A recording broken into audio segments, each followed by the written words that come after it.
Hope you buy it. The fucker's rolling. We're rolling. We're rolling. We're live. Okay, good evening. Hello, Saturday night. Wherever fucking you may be. Tonight, I am talking about one of my favorite fucking movies with three awesome chaps. So before we start nattering about the flick, if you're familiar with my channel, you're definitely familiar with these guys, but let me do a quick introduction.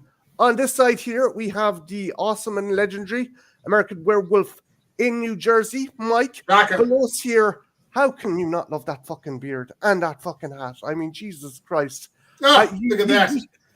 I'd get a stiffy in his presence if I had to fucking deal with that. We have Eric. Hey, Internet Eric here. It's true. I've seen the pictures. Ooh, thank you. And lastly, on this side, this cheeky bugger here on the lowdown is the absolutely exquisite and fantastic Mike Tharme, fantastic stop motion creator, fantastic all round, great guy. If you want to see more of his stuff, also check out the Missing Compy podcast. He's popped up and contributed to that. But sweet. I digress. What are we talking about tonight? We are talking about what I think is a very, very fucking underrated flick. It is 2010's Predators, starring Adrian Brody, Alicia Braga, Walton Goggins, Lawrence Fishburne, and a whole host of fantastic actors who I don't have time to list off. But it's a movie that seems to have initially kind of gotten a lukewarm response into the zeitgeist. However, I do think, thanks to the abysmal performance by 2018's The Predator, people have kind of refocused and reassessed and appraised this movie.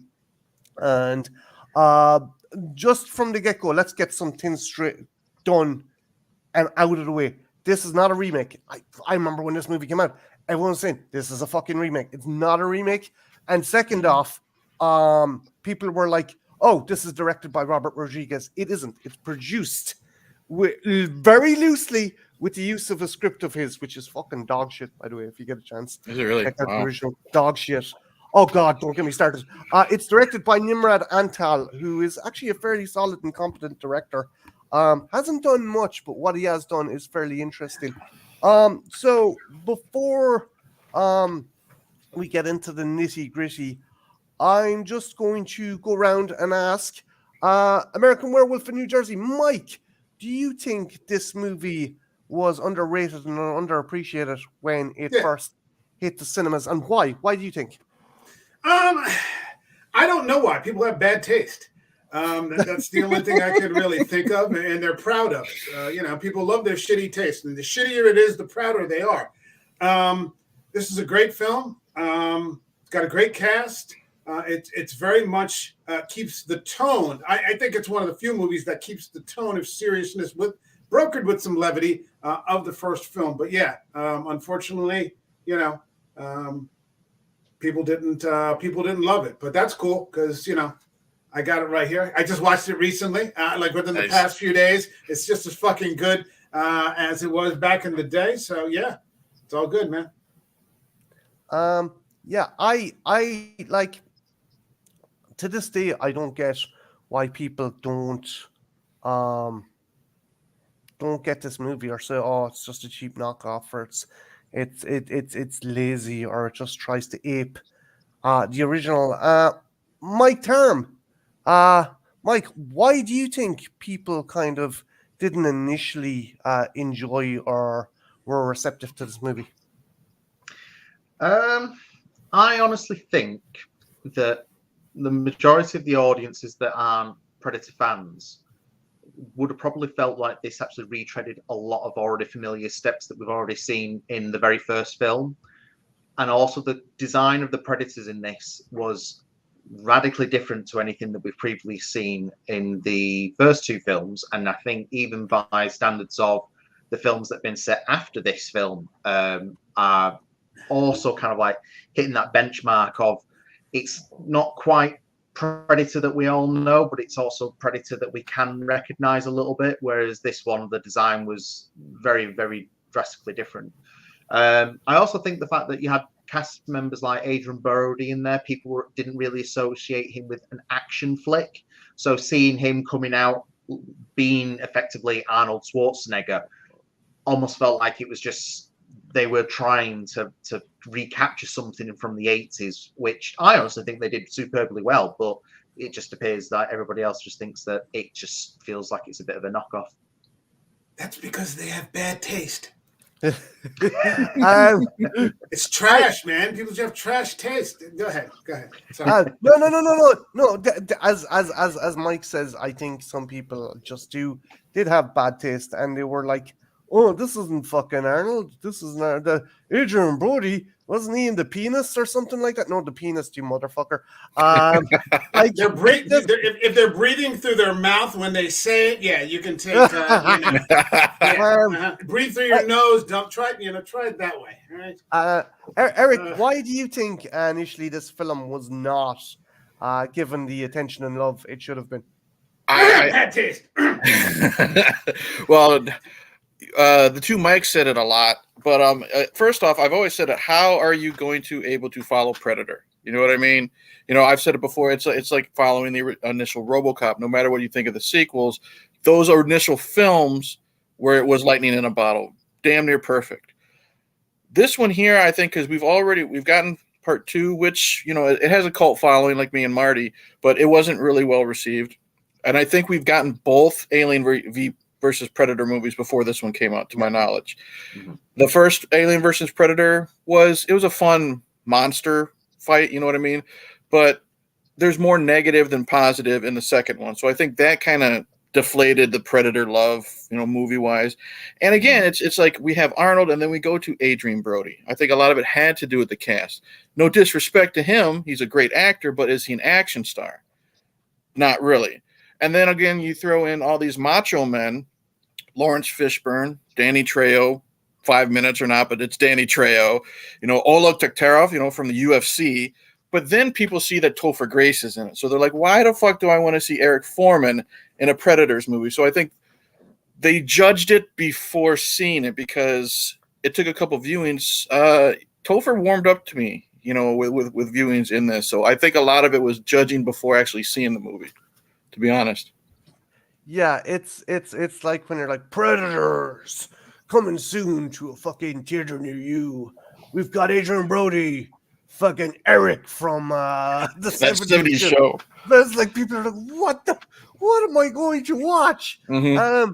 I think that maybe left people a bit of fucking gasp. But I think a lot of people, as Mike said, ended up with their foot in their fucking mouth because this is a fucking solidly directed, solidly created movie for a very small fucking budget, mind. I think this maybe 40 million. I think this bad boy might have been made for 40 million, maybe 40 somewhere 40 60. Troublemaker Studios had a kind of knack for churning out stuff very, very kind of conservatively budgeted. 40 million. Oh yeah. So long as you're not being a dick about asking a question, Worms, work away. But yeah, as Mike confirmed for me, 40 million. So you can't really fucking give it too much stick because, but even in 2010, 40 million is nothing to is very fucking micro budget. But this movie starts off with a fucking bang. And it's probably one of my favorite openings to a Predator movie. Essentially, we open, as does fucking Adrian Brody's parachute, a couple million miles or 1,000 miles from the fucking surface of what we think at the time is Earth. Mike Tharme, what did you think of this cold open? Did you think it was a good way to open it? I absolutely loved it. It literally threw you in the deep end and expected you to swim from the get-go. I like the fact that it kind of throws you off a little bit in the sense that you feel like, oh, okay, this is Earth, but then it's got strange tech on his chest. It's like, what's this about? Then we start getting introduced to the other characters that nobody has any relation to, which I think actually makes this for a stronger film compared to Predator, where you had that camaraderie of an entire platoon. But yeah, it just literally just throws you in and hits you blank side without even thinking, okay, I'm not even getting thrown into the mythology of how this film's going to start. We're going. It's just to take it or leave it. You're fucking stuck here like these characters. Yeah. Eric, like, what did you think of that cold open? Oh, I loved it. Mike said it right. You know, we're literally thrown into. We know as much or as little as these characters, and that's what I really liked. Is, you know, I've said it on other streams. I always, when it comes to movies, I always go back to like an author writing a book. You want to hook your reader within like the first 1 or 2 chapters. You know what I mean? Well, that's what you want to do with the movie. You want to hook them within like the first 5-10 minutes, and I'm hooked. I want to know why the hell Adrian Brody is literally free falling. You know what I mean? He's waking up from a sleep. You can tell that. And then I also like Mike said is, you know, there is no camaraderie. You literally have 2 people fighting each other, wanting to kill each other, and they don't know who they are, you know, who each other is. They don't know where they are. We don't know that it's another planet, you know, but you know, you're back in the jungle. So I really like that. So you have that familiarity with the jungle setting, but again, we know nothing of these characters, and we have no idea what's ahead of them. You know, just literally being dropped to the ground. Love it. Yeah, it's like, again, the audience is given the same amount of information as the main characters. Werewolf in New Jersey, what's your thoughts on this kick-ass cold open? I thought it was great, and because you know, like Eric said, you know, as much or as little, or you know, you start out with the cold open. It is not cold, because you know it's the 3rd Alien movie, and maybe 5 if you get to the AVP. So we don't need a big origin story again. You know, let's just go right to it. I don't need to know how he became Spider. I don't need to see another Uncle Ben story, you know, so to speak. You know, let's just get right fucking to it, you know, and you know, start fighting some bad guys. You know, that's what we want to see at this point. And boom, it just, you know, it takes right off. I just want to say real quick, because we start out with Adrian Brody. And you're right. He's not built like an action figure like Jesse Ventura or, you know, like Arnold or Carl Weathers or something. But because he plays a different kind of tough guy. You know, he's just kind of mean. You know, you know, it's like that old saying, you know, why don't you try acting? You know, which is no disrespect to anybody in the original movie. That's not what I'm saying. But if you actually have someone that can act, you know, you don't necessarily need to be, you know, jacked to the core, you know, and he pulls that off nicely. It's one of his only true action films that he's done. But yeah, I think he's great. That's a great point, because if you think about it, not everyone was all jacked up in the original ones. Adrian Brody, he's kind of like Chavez, you know what I mean? He's just this average built guy. But Chavez was on that elite group for more than just being the interpreter. You know what I mean? So. It is a kind of turning the trope on its head. But one thing I love, someone said that each of the characters, right? And I think I discussed this with you, Eric. Each of the characters in the original Predator could be the lead in their own action movie back in the day. Yep. They could be the hero in their own action movie this day. Antal, in an interview, said he looked at that, and then he looked at his characters like, well, you know, fucking Walton Goggins could be like the main villain in a fucking David Fincher movie. Adrian Brody could be like the kind of Weasley bad guy in the fucking Expendables. All these characters, while the original, our heroes could have been the heroes in their own right in their own movies. These guys could have been the villains. Like the Yakuza, the fucking really silent, stoic Yakuza. He could have been a bad guy in John Wick. Like that's the cool thing. These aren't fucking heroes. These are, as Isabel says, these are the predators of our fucking earth. They're not the heroes. They're not here to save the day. Also, want to give a big shout out to Worms117, also Scottish Geek Guy, and Katie from Pop in the Popcorn. If you Katie. haven't seen Katie's channel, Hey, everybody. check it out. It's fucking awesome. Can I say something? Can I say just real quick about the title? I mean, the Predator in the first movie is about the alien. You know, here the Predators, you're actually talking about the people. Mhm. Yeah. You know, or maybe equally as much as the aliens. You know, because these, you know, Arnold's team, they were very clear. You know, Arnold was very clear. You know, we're a rescue team. We're not assassins. All of these guys are just fucking. They're kind of bad guys. Like all of them are bad guys. Oh, yeah. They just happen to be thrown together in this mix where they have to kind of work together to survive. Yeah, it's as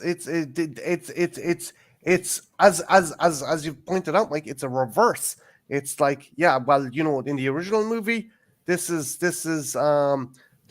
Predator hunting these guys, whereas this is Predators, and as you point out, that's a double meaning. Not only is it not only are we talking about the Yautja warriors, we're also talking about our characters, our protagonists. These guys are Predators. Quick question here from Worms T17. Sorry. Here's one. Did any of you guess Topher Grace's character is going to turn out to be a serial killer, given all the other characters being killers of some kind? I definitely think there was something shady. Eric, what did you think? Did you think there was something up with him? Well, there's definitely something up with him, because why is, you know, in these, either this group of macho men or again Isabel, who's a very skilled killer, why is Eric Foreman thrown in there? You know, and he's sticking out like a sore thumb. There's some backstory we're going to get. Did I know it was going to go the serial killer route? No, but again, he's definitely shady, especially when he shows Takarov's picture of the children. You know what I mean? To try to save his own ass. So I knew he was definitely, you know, a bad guy, but the serial killer route, no, I did not expect that. Mike Tharme, did you get a sniff that fucking Point Place's favorite geek boy turned out to be a fucking No, I had an inkling that there probably would have been something off about him, because they, from what I understand with Predator lore, they don't just choose their targets for shits and giggles. That there has to be a reason behind it. Now, what that reason was in his case, I couldn't quite fathom out, because the stories that he was telling us up until later in the film, when you started getting hints that, okay, he's probably more leaning towards the psychotic type. I honestly thought he was maybe just some guy at a nuclear base that just happened to have the key for mass killings. But I don't know. It was an odd one. It was an odd one. But no, I enjoyed the twist. Mike, what about you? Did you kind of red lights going up on fucking Eric Foreman? No, because I mean, he was so busy making you laugh, or he was so busy making me laugh. He was great comic relief because he's so fucking out of place. Like there's that one scene, you know, towards the end of the film where Adrian Brody's like, "I think we finally found something you can do," and it's basically to be chased by this fucking alien. You know, he's running to the woods. It's like, somebody fucking shoot this thing, you know, and then they shoot him, and it's like, fuck all of you, you know? Yeah, he's just so busy making you laugh. And Topher Grace he's a real actor. You know, you got people here that weren't necessarily, you know, just action stars, you know, and so that's why he played it so well. You know, he's just hopeless, you know, just hanging upside down in the tree. Yep. And he starts off just making you laugh. So you think, well, maybe he's just a comic relief. I didn't see any of the, you know, no, there were no red flags. So I guess he would have got me. You know, maybe he would have got me, you know, out there in the preserve. I don't know. It is funny. Like, there is deleted scenes where like Adrian Brody confronts him and says, "Oh, I was fucking." They kind of do a Clemens from Alien 3. I was off my tits on fucking Novocaine when I was doing surgery, and I stabbed a patient 18 times in the carotid artery. That's why they picked me. But I'm kind of glad they kind of left it ambiguous as well, because that takes from it. And as Mike said, you're distracted by the fact of he's the comedic relief, along with another fantastic character who's also a serial killer. But we'll get to that. So our characters kind of introduce each other. We have Adrian Brody's Royce. we have Alison Braga's Isabel, we have Walton Goggins Stans, we have Louis Shub. I'm not even going to try and pronounce the lad's second name. Hanzo. We have Nikolai, played by Eric. What's the UFC fighter called? Oleg Taktarov. Thank you. Basically, we've a bunch of kind of mismatched characters, and like Adrian Brody is like, these are all the players. Fucking Spetsnaz, URF, the cartel. Like we're here for a reason. We've been fucking chosen, and Isabel's trying to gauge. Isabel's clever because she's kind of like, say, like Edwin's character. She's trying to play to their strengths, and she realizes, okay, this guy here, he's obviously black ops. He's very fucking calm and collected. He's probably done wet works, and he knows his shit. So I'm gonna stick close to him and try and prod him into the leader position, which he wants nothing to do with. Mm-hmm. Which is why I love Brody in this fucking role. He's like, look, follow me if you want, but just stay out from under my fucking feet. And they decide to traverse the planet, and as they go on, little by little, they start noticing different kind of things. Like, for example, there's an extinct fucking plant on this planet that like hadn't been on the planet Earth since the Cretaceous period. The tectonic plates and the magnetic fucking field of the planet is all off. Isabel notices that with her kind of a bobby pin when she puts it on the leaf. So as I said before, we kind of get a hint that this isn't Earth. New Jersey, Werewolf in New Jersey. Did you kind of, again, like with the Edwin thing, did you kind of go, okay, are we in another kind of contemporary jungle? Are we in another hotspot, Banana Republic, like Valverde, or is there something up here? Did you kind of get that vibe?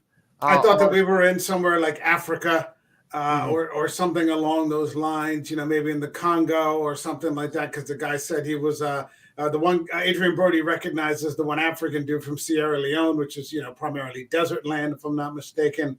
So I did, it never occurred to me that we were on a completely different, solar system. And that's a great scene. I love that scene where, they finally walk to the end of that cliff, and you look and you're like, fuck. It's a great reveal. There's that one bit of music, because like, I heard what you said where people thought that this was a ripoff of the first one, but to me it was much more of an homage or like a love letter to the first one, we love it so much, remember this, and and they had the music going, dun, dun. But there's that one thing where like Danny Trejo's looking up and you can hear almost like metal twisting, like as their minds are fucking, like trying to grasp what they're seeing, and it's fucking great. Yeah, I had no clue. I love the look Walton Goggins looks. Is like, what fucking inmate put something in my fucking food this morning? Yeah, he's just like, oh fuck. It's like, what? It's Mike Term. Did you kind of gauge with all the little cues they were given that this wasn't Earth, or was it only when they came to that kind of plateau and saw all those kind of celestial bodies so close in the atmosphere? No, I had no clue at all. I found it quite interesting that there was the magnetic field disruption on the makeshift compass, and I was a bit curious about what the plant was, but then I suppose that we find what we thought were long extinct things on Earth anyway, so it was like, oh, okay, well, I can kind of like excuse that. I was actually thinking originally that the magnetic disruption might have actually been something to do with the Predator ship that was actually cloaked somewhere in the jungle, and that was what was causing the disruption. But yeah, as soon as they got to that cliff, it was just kind of like, oh, this is such an awesome twist on the whole premise about it's not just on Earth. They can be taken off Earth and hunted somewhere else. Why is going to be an interesting question for later on. But yeah, no, I thought it was brilliant. Yeah, like I love this movie, and I have very few criticisms. Although I was chatting to my friend Anthony, who's another big fan of this, he goes, couldn't they have, like, as the movie went on, I wish they'd put maybe some purple plants or some fucking weird looking foliage or something to kind of give the impression that it is an alien kind of tropical planet. But I digress. It's not the fucking end of the world. It's not a deal breaker. Eric, did you kind of fucking Sherlock Holmes that we weren't getting home anytime soon? Not right away. I thought, it could be, like I said, Mike said it's right. There's a lot of homages in this movie. Someone has a minigun. It's in the jungle, stuff like that. But there's also so much undiscovered stuff still on Earth. So many different terrains that we haven't been able to go to. And I thought maybe this could have been some place that the Predators have used for years here on Earth. And that's why they chose this place, because it has been, undiscovered.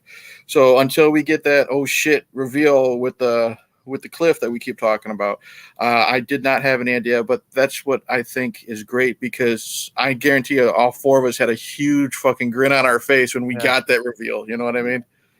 It was pretty fucking awesome.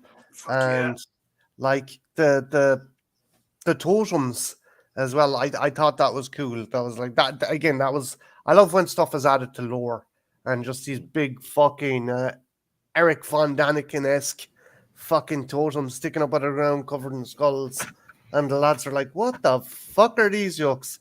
It stuck with me. And as they went on, they encounter.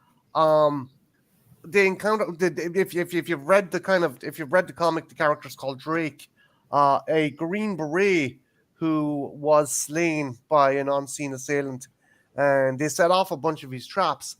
And I think it's really interesting as well, because this was a way of showing that someone of Dutch's kind of caliber, or Dutch's kind of more forward-thinking Boy Scout nature, may not have been able to handle this type of predator, because a lot of the traps the guy set off are stuff he used for the Jungle Hunter in the end of the first one.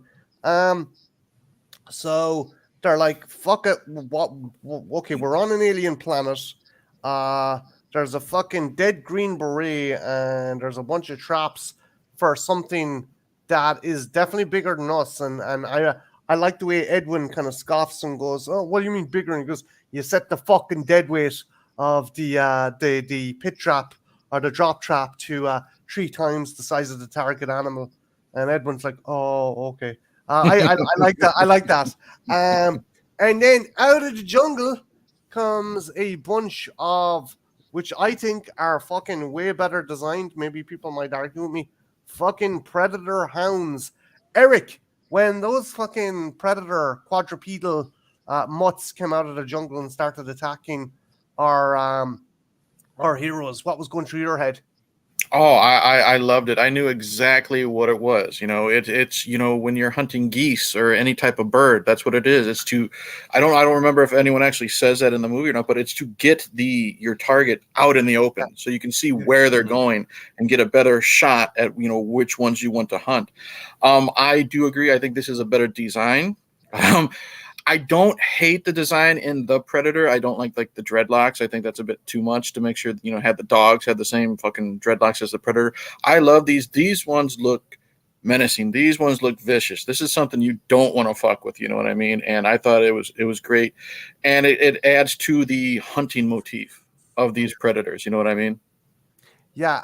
And Antal had said that he wanted it more to be than just these Predators are just fucking, picking people off from trees with plasma casters. He wanted to bring aspects of hunters in with it, and that's why he had the Flusher hounds. Mike, what was your thoughts on the hounds, the Flushing hounds that the Predators was using? I like the idea. Yes, I'd be a user. I like the idea of him. I definitely like the scene and the fact that, even with the minigun, he was literally wailing on that thing and it was still coming at him. Mm-hmm. My only gripe about it personally is I like the overall body design. However, I hate the spikes.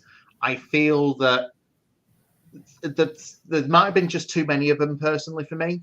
But also, I noticed when you really look at a proper still of the animal from the side, there's 2 separate joins that are then fusing at the top and then protruding onto the rest of the animal. And just me in my kind of like, creature designs and what have you, it just completely puts me off because I hate the idea of things that are starting from two different ends and then somehow fusing in the middle to be designed in such a way. So yeah, that was the only thing I didn't like. But apart from that, no, I loved it. I loved the scene and I loved the creatures.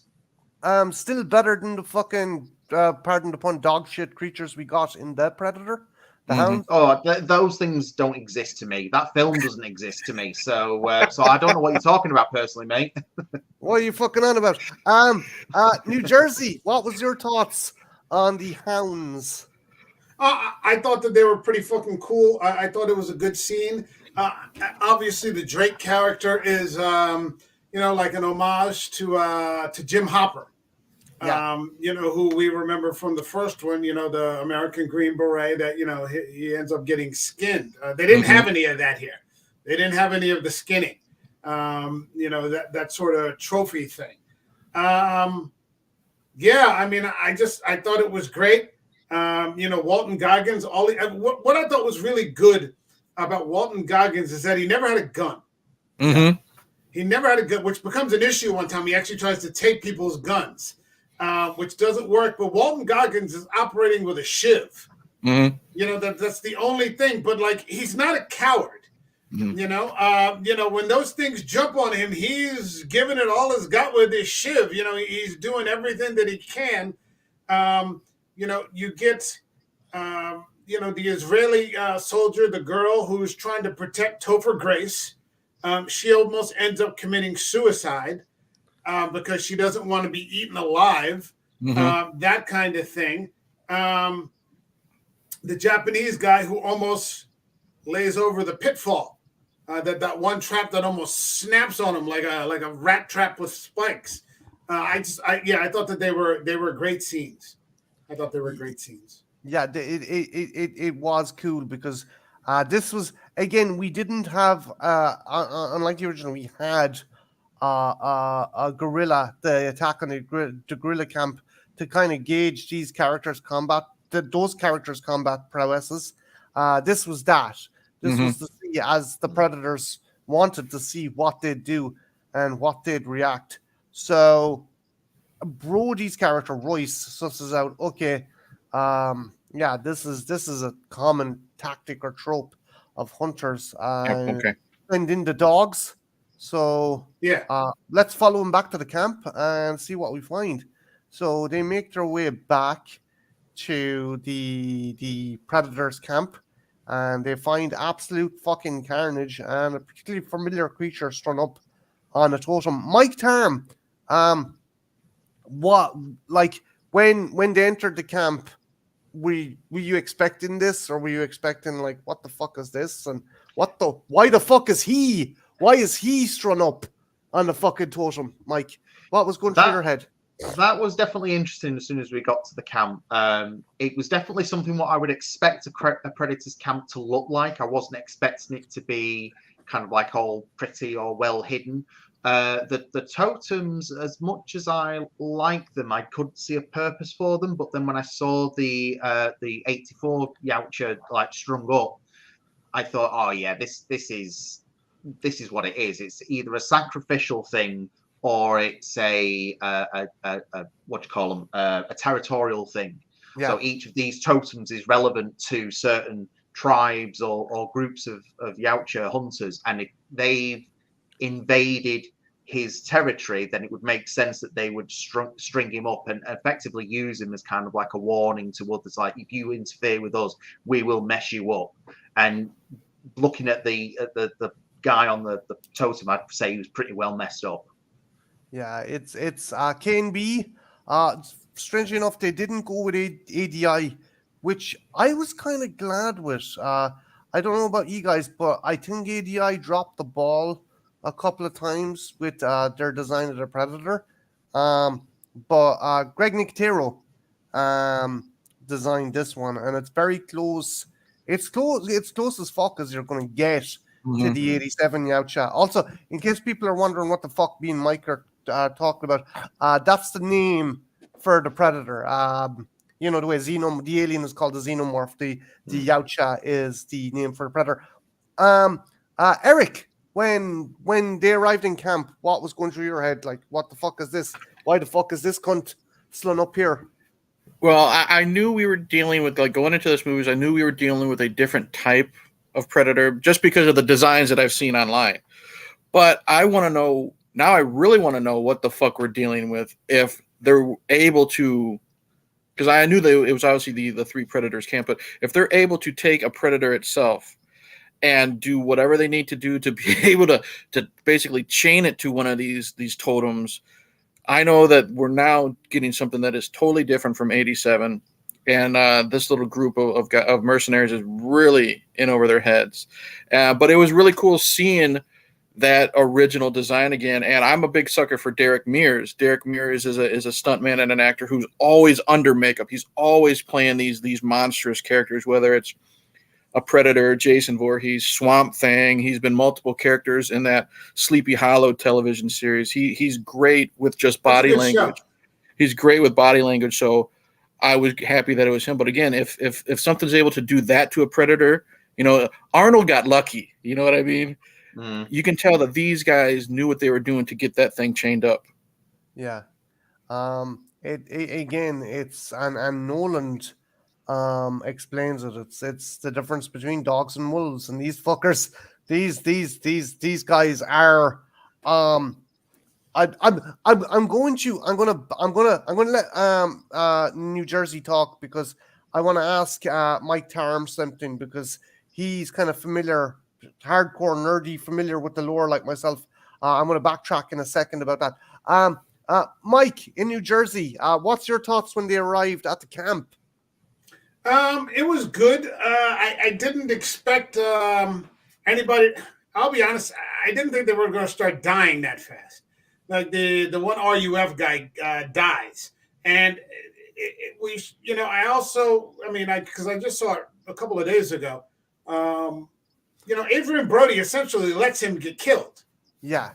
This is a different group than we've seen, in the other movies, and especially from the first one, where people are working together as a team. I mean, they are, but they aren't.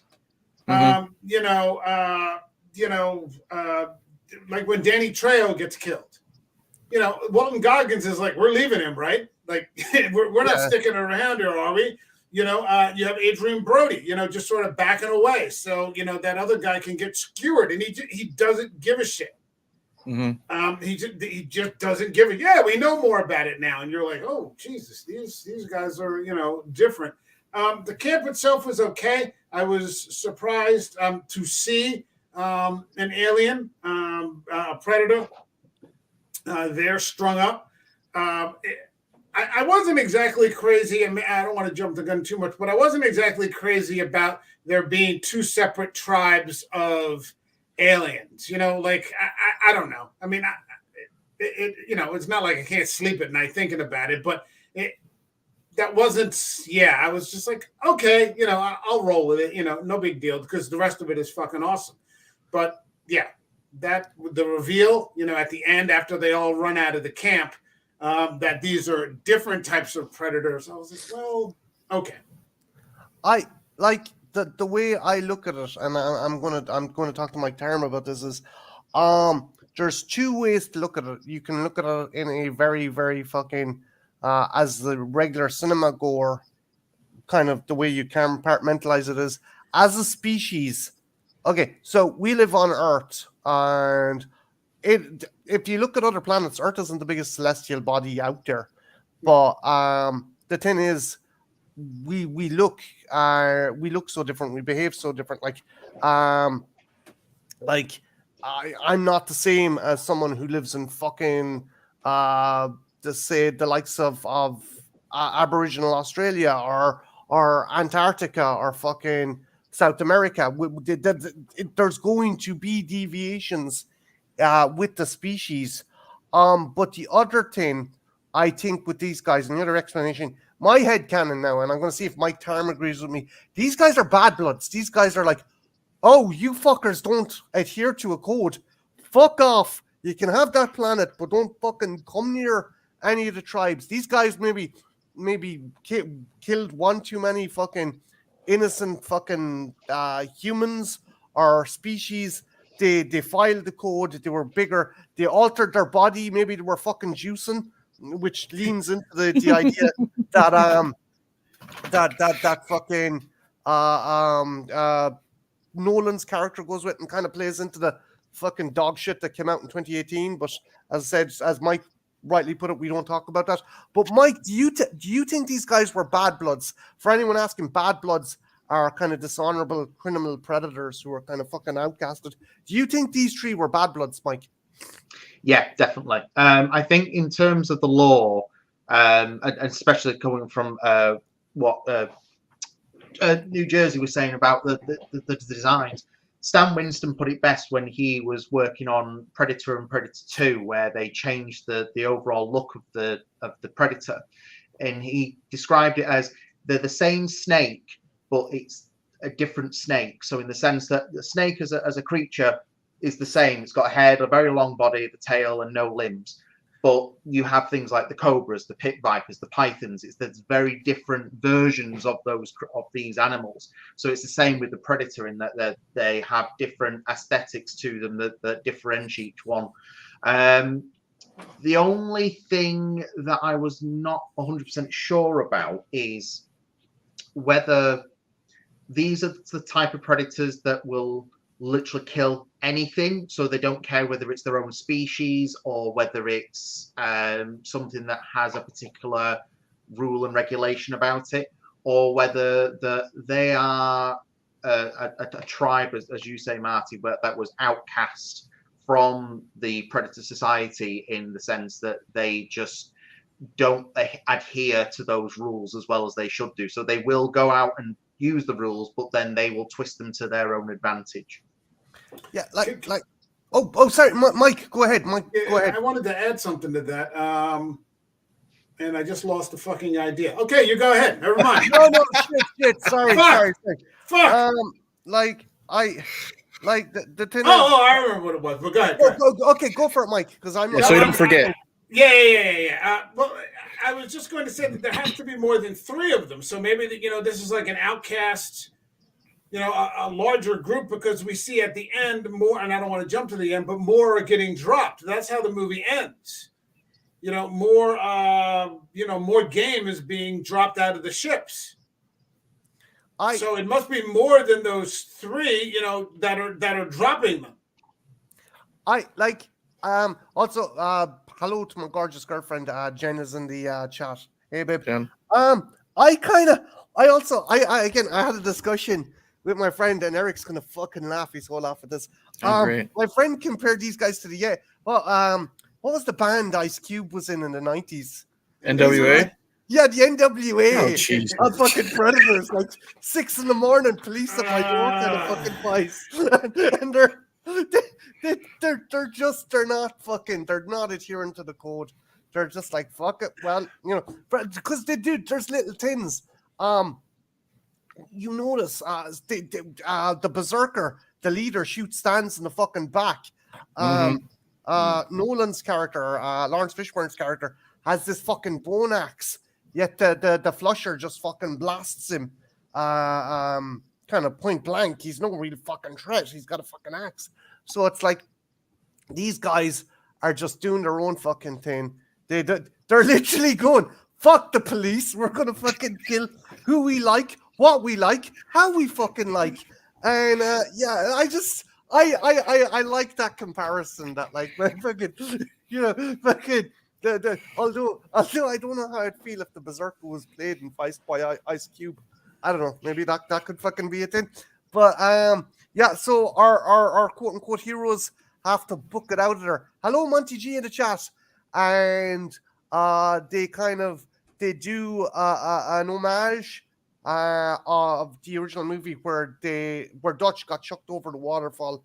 They managed to survive, and we get exposition from Isabel. Now, there is certain drafts of the story, and I want you guys' opinion on this, where it's kind of hinted that Isabel the character wasn't originally supposed to be in the Israeli Defense Force, but she was supposed to be a militia head of a South American militia, and she was the daughter of Anna and Dutch.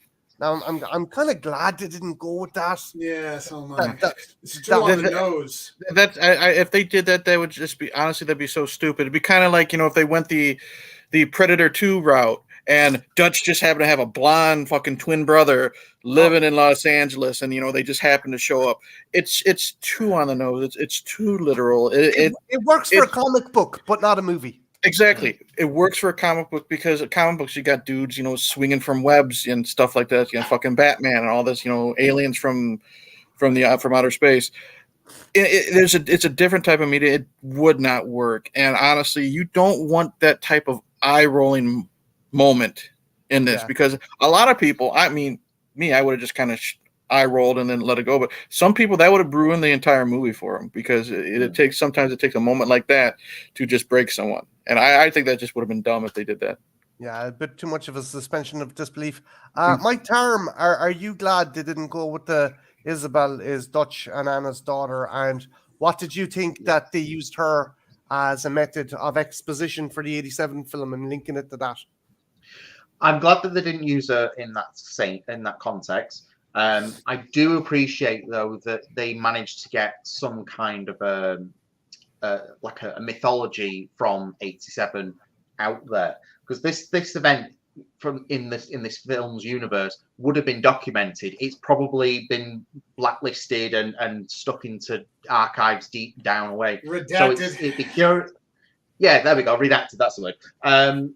So it's interesting that she would have heard of that. It's not sort of. I mean, I suppose you could say it's like trainees camp, ghost story sort of thing. But I do appreciate it being explained that way as opposed to, oh yeah, I'm the daughter of blah blah blah, and this happened to him in the 87. It just it just would have been. It would have been Die Hard 2. How the fuck does the same thing happen to the same guy twice? Exactly. You're like, what the fuck, man? How does she? Did Dutch tell her this story when he's tucking her in that bed every night? You know what I mean? Telling her to be careful, or the predator is going to come and get you under your bed. Exactly. Type of bullshit. It's like Kaiser Soze. Mike, were you glad that they used Isabel in this way rather than the other way? Yeah, absolutely.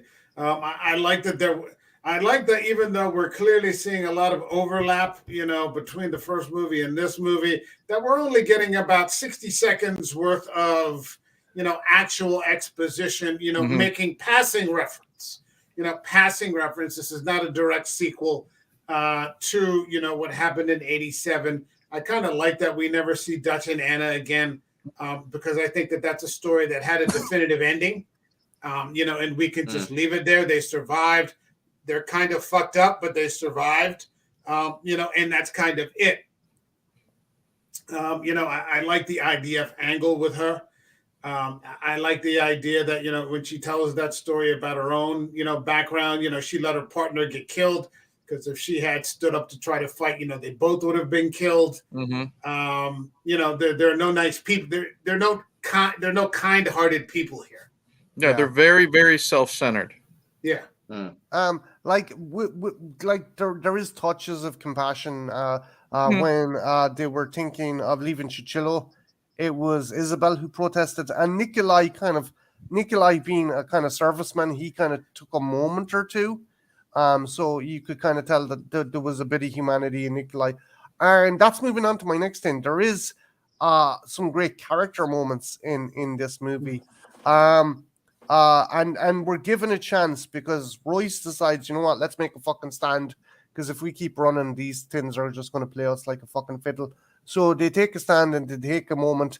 And Mike, what did you think of the moment where they decided to take a breather and characters we got to get know a bit more about these characters?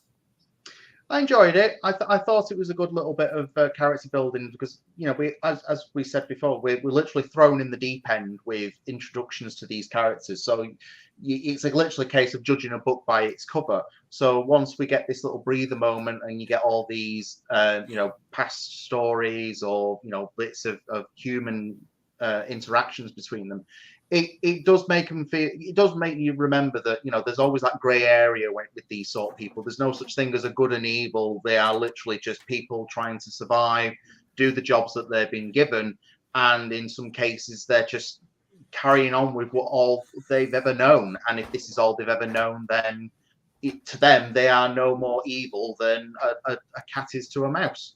Yeah.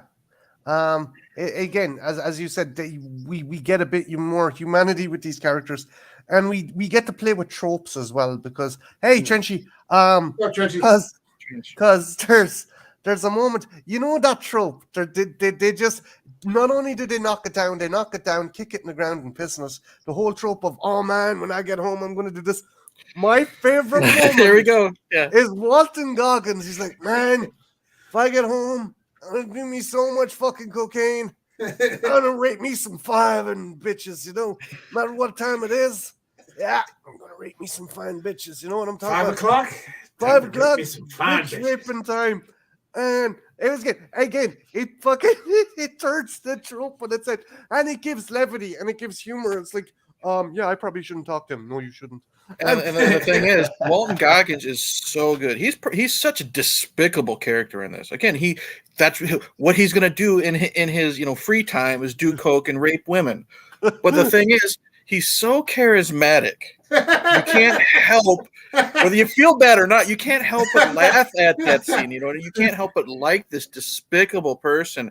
It's like, to a lesser extent, like, the characters in like the Devil's Rejects or something like that. They're despicable, horrible people. But with the way that they're performed, like, just driving down the road, arguing about fucking ice cream, you enjoy that stuff. But you have to realize that these are cold-blooded killers. And Goggins is, it's no secret, he's my favorite character of the group because he is cold-blooded. He doesn't use a gun. And he says these awful, despicable things, but you just love him. You know what I mean? He was awesome, and he was the same way in The Hateful Eight. Mm-hmm. He is this despicable fucking racist. If he had come into the movie with a white sheet on, you wouldn't have been fucking surprised. But he steals every fucking scene from everybody. He steals it from Bruce Dern. He steals it from Kurt Russell. He steals it from Sam Jackson, Jennifer Jason Leigh. He just steals it from fucking everybody. And he does the same thing in this movie. Mm-hmm. He has the best line, though, when we're talking about the downtime. I think one of the best lines in the whole movie, because his character changes a little bit. It's subtle, but it changes, because he gets on Adrian Brody's shit, and he's like, a man is dead because of what you did back there, and Brody's like, well, this morning you were trying to fucking kill him. And he's like, well, it's not this goddamn morning, is it? Mm-hmm. So like he's trying to show you, it's just a small, tiny line, but there's been a shift in his thinking. And plus also there's the part, when the dogs try to flush out the people, that guy saves his life, and he tells him, he goes, as bad as you are, those things are worse. I think that's one of the best lines in the whole movie. The enemy is my friend. Yep. Yeah. I mean, Fishburne has some great lines too, but I just think that that's a great fucking line. I mean, as bad as Walton Goggins is, he recognizes, shit's changed, and we got to work together here. We're all going to die. Sadly, because we now live in a very, very even if it wasn't as PC or kind of super fucking strict, I don't know about you guys, but I'd love a fucking t-shirt that said 5 o'clock, bitch. But we're never going to get that. Well, here's the thing. Cops. Talk to a silk screener. It was I think a week ago when Mike put on Twitter that he was watching this, and I was searching and I had to find it, but I found a GIF of Walton Goggins, because I like to respond to Mike when if it's a movie that I really love, and it's Walton Goggins saying, "I'm gonna rape me so many fine bitches," and I was thinking to myself, should I post it or should I not? And then because I knew Mike isn't going to give a fuck. Yeah. But I'm just worried about, is he going to get so many fucking responses and just get annoyed with it? I piss off people as a matter of breathing. So, I mean, I did it just because I knew Mike would get a laugh at it, because it's just even especially if you don't know the context. Like if someone random who has never seen a Predator movie in their life, and you just see Walton Goggins saying he's going to rape so many fine bitches because Mike's watching Predators, you know what I mean? He's great. I'm watching Justified with Timothy Oliphant, and he is like the main. Walton Goggins is the main antagonist, and he's so fucking good. Oh yeah, he's like a neo-Nazi, but he maybe a reformed neo-Nazi, because suddenly he gets religion, but he's just so fucking good. He's so good. Ever since I saw him in The Shield, and the thing is, he was supposed to die in season 1 of The Shield, and the producers and the casting director and all that stuff, they loved his performance in that season so much they made him live until the very final season. So that shows how good of an actor he is too. And he was despicable in every single season of that as well. I mean, he's going to be one of those guys because he never gets the leading man role. He's going to be like a Clancy Brown. He's going to end up getting. I hope it changes for him. I'd love to see him be a leading man, but I think he's going to be one of those guys like Clancy Brown or Fred Ward or something like that. That just gives us decades of great character work. Yeah. It's going to be one of those like Rutger Hauer. He's going to be another Rutger Hauer. That kind of thing. So guys, they decide to wait and try and ambush the Predators, and we've obviously seen the AVP movies, and Antal says they're not canon. Other people say they are canon. I'm still kind of like, well, you're putting a tribe of tree just like that movie. So if you ask me, they're kind of canon, but we haven't seen Predators fight other alien species or encounter other alien species. And then we end up with the River Ghost. Now, I had the biggest misconception. I thought the River Ghost was a nod to the original design of the Predator. It's not. It's just K&B. They really like the fucking Guyver. I don't know if any guys out there are into anime and stuff. That thing is based on the Guyver. So we get our first non-Predator extraterrestrial in this. And Mike Tharme, what did you make of the River Ghost? I think you're mute, Mike. You're muted. Your mic's off, bro. Sorry, I forgot about that. I was getting a drink before. I liked the design.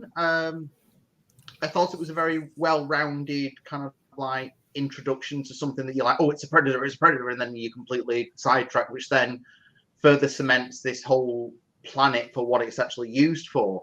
My only gripe it would be is that we don't see enough kind of like interaction with other species of any kind. We're on an alien planet. You would think there's going to be some kind of an ecosystem going on with insects and small creatures and what have you. We don't see anything of that, and this is the only creature that we see running around. You would think that you would see all sorts of animals dipping in and out of places that people are like, oh, I'm not quite sure what this is, or should we be worried about that? I wouldn't expect them to be hunted every 5 minutes by everything else but predators, but yeah, it just would have been nice to see a few more other types of things that they would have been hunting as well. Probably another 5 or 10 million. Yeah, probably. Exactly. Yeah. Another 5 million. Another 5. No, we don't have another 5 million. You got 30 seconds. Right? That's a clear suit decision. Yeah. New Jersey, what's your thoughts on the River Ghost? Do you think it was cool? Do you think it was stupid? Do you think? Yeah, no, I thought it was cool. I thought it was cool. It just kind of got overshadowed for me by Topher Grace, who just made me fucking laugh the entire time. And it's just fucking shoot it. Because he's just such a fucking pansy ass. He's like you can't figure out why he's there. But Topher Grace is he plays a good slime ball. And I remember seeing him in Spider-Man 3. And at that point, what's his name is playing. Tobey Maguire is playing kind of a slime ball too. But it was a cool design. I think if you would have to have had, more of them, you would have had to, expand. You would have had the movie would have had to have opened up quite a bit more, which is probably a budgetary decision. But I thought it was cool. Yeah, no issues. Eric, what's your thoughts on the River Ghost? it was neat seeing something other than just the predators and the dogs and stuff like that. I get what you mean by it kind of being like the Guyver, because I remember those movies from the 80s. I thought it was also kind of, or at least an attempt to a nod at Van Damme's original design when he was the Predator in the first movie, because it looked sort of like insect-like to me. But I mean, I didn't love it. I didn't hate it. It was just a cool moment. Again, like Mike said, the Topher Grace was fantastic as being like this little scaredy cat, panty waist, just, hey guys, do what you're supposed to do, shoot the fucking thing, But it was cool to see something different, some other type of alien life in the movie. And that, yeah, it's as I said before, we're just getting used to seeing predators taking out xenomorph. So it's nice to see, these things hunt other fucking things. Mm-hmm. And that gives us the leeway to my second favorite character in this movie, essentially the Robinson fucking Crusoe, the demented Robinson Crusoe of this movie. We have Lawrence Fishburne's Nolan, who turns up in the fucking Predator armor, and they're like, who the fuck are you? And he's like, run away, live to fight another day. I'm the one who got away. I'm the one you don't fuck with. The lads are like, okay, so like, yeah, and we're gonna follow him. Yeah. It's like it's like Eric, what did you think of Lawrence Fishburne's Nolan, the kind of Robinson Crusoe of this planet? You said it perfectly. You said Robinson Crusoe. I'm thinking, Tom Hanks on Castaway talking to a fucking volleyball. You know what I mean? I don't remember how many seasons he said he's on this planet, and again, how are their seasons compared to our seasons here on Earth? I think he said 10. Yeah. And if you're the only person to talk to, you're going to lose your fucking mind. And I love how, again, he is also, in the end, out for himself. You know what I mean? Because he tries to kill him, smoke the group out. And the best part of that is, even when he's trying to smoke them out, trying to smother them, he's still fucking arguing with himself. You know what I mean? The whole time when he's got the fire and the blanket and everything like that. But he was really cool to see what has happened to a survivor. It shows that someone can survive, even though you're going to end up like that. He was great. He knew what he was in. You know what I mean? And I think he ran with it. He's so much fun. And it's obviously as bad as it sounds, he's a different type of fun than Walton Goggins. You know what I mean? This type of crazy is a different type of fun than that type of crazy.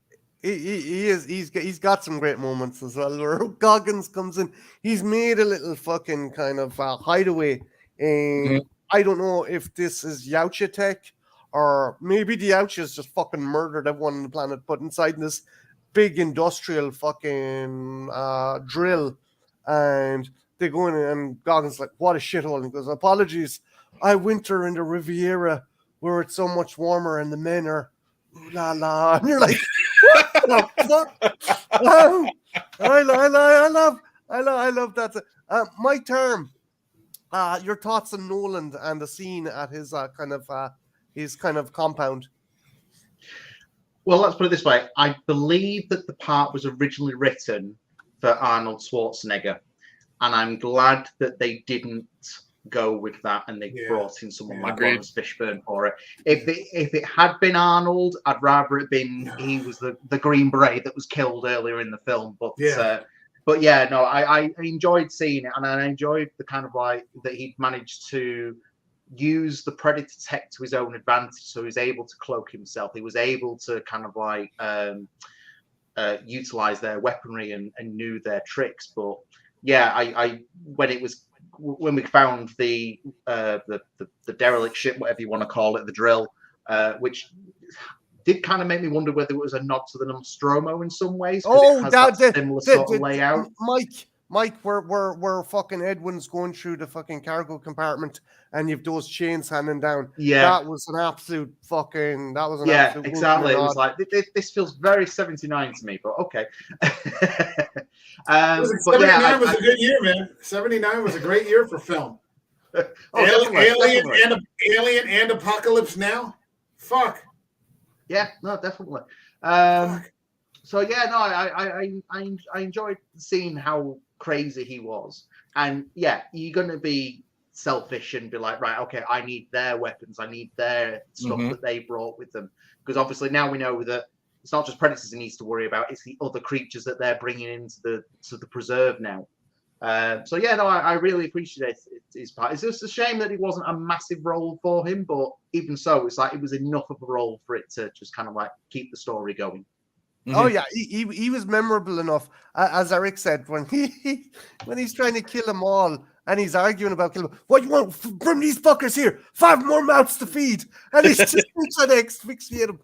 Mike, New Jersey, what did you think of Lawrence Fishburne in this role? I'm always happy to see Lawrence Fishburne. I remember back in the day when he was Larry Fishburne, and it's funny because we just brought up Apocalypse Now when he was like 16, and he's there as Mr. Clean. So, I've pretty much been a Fishburne.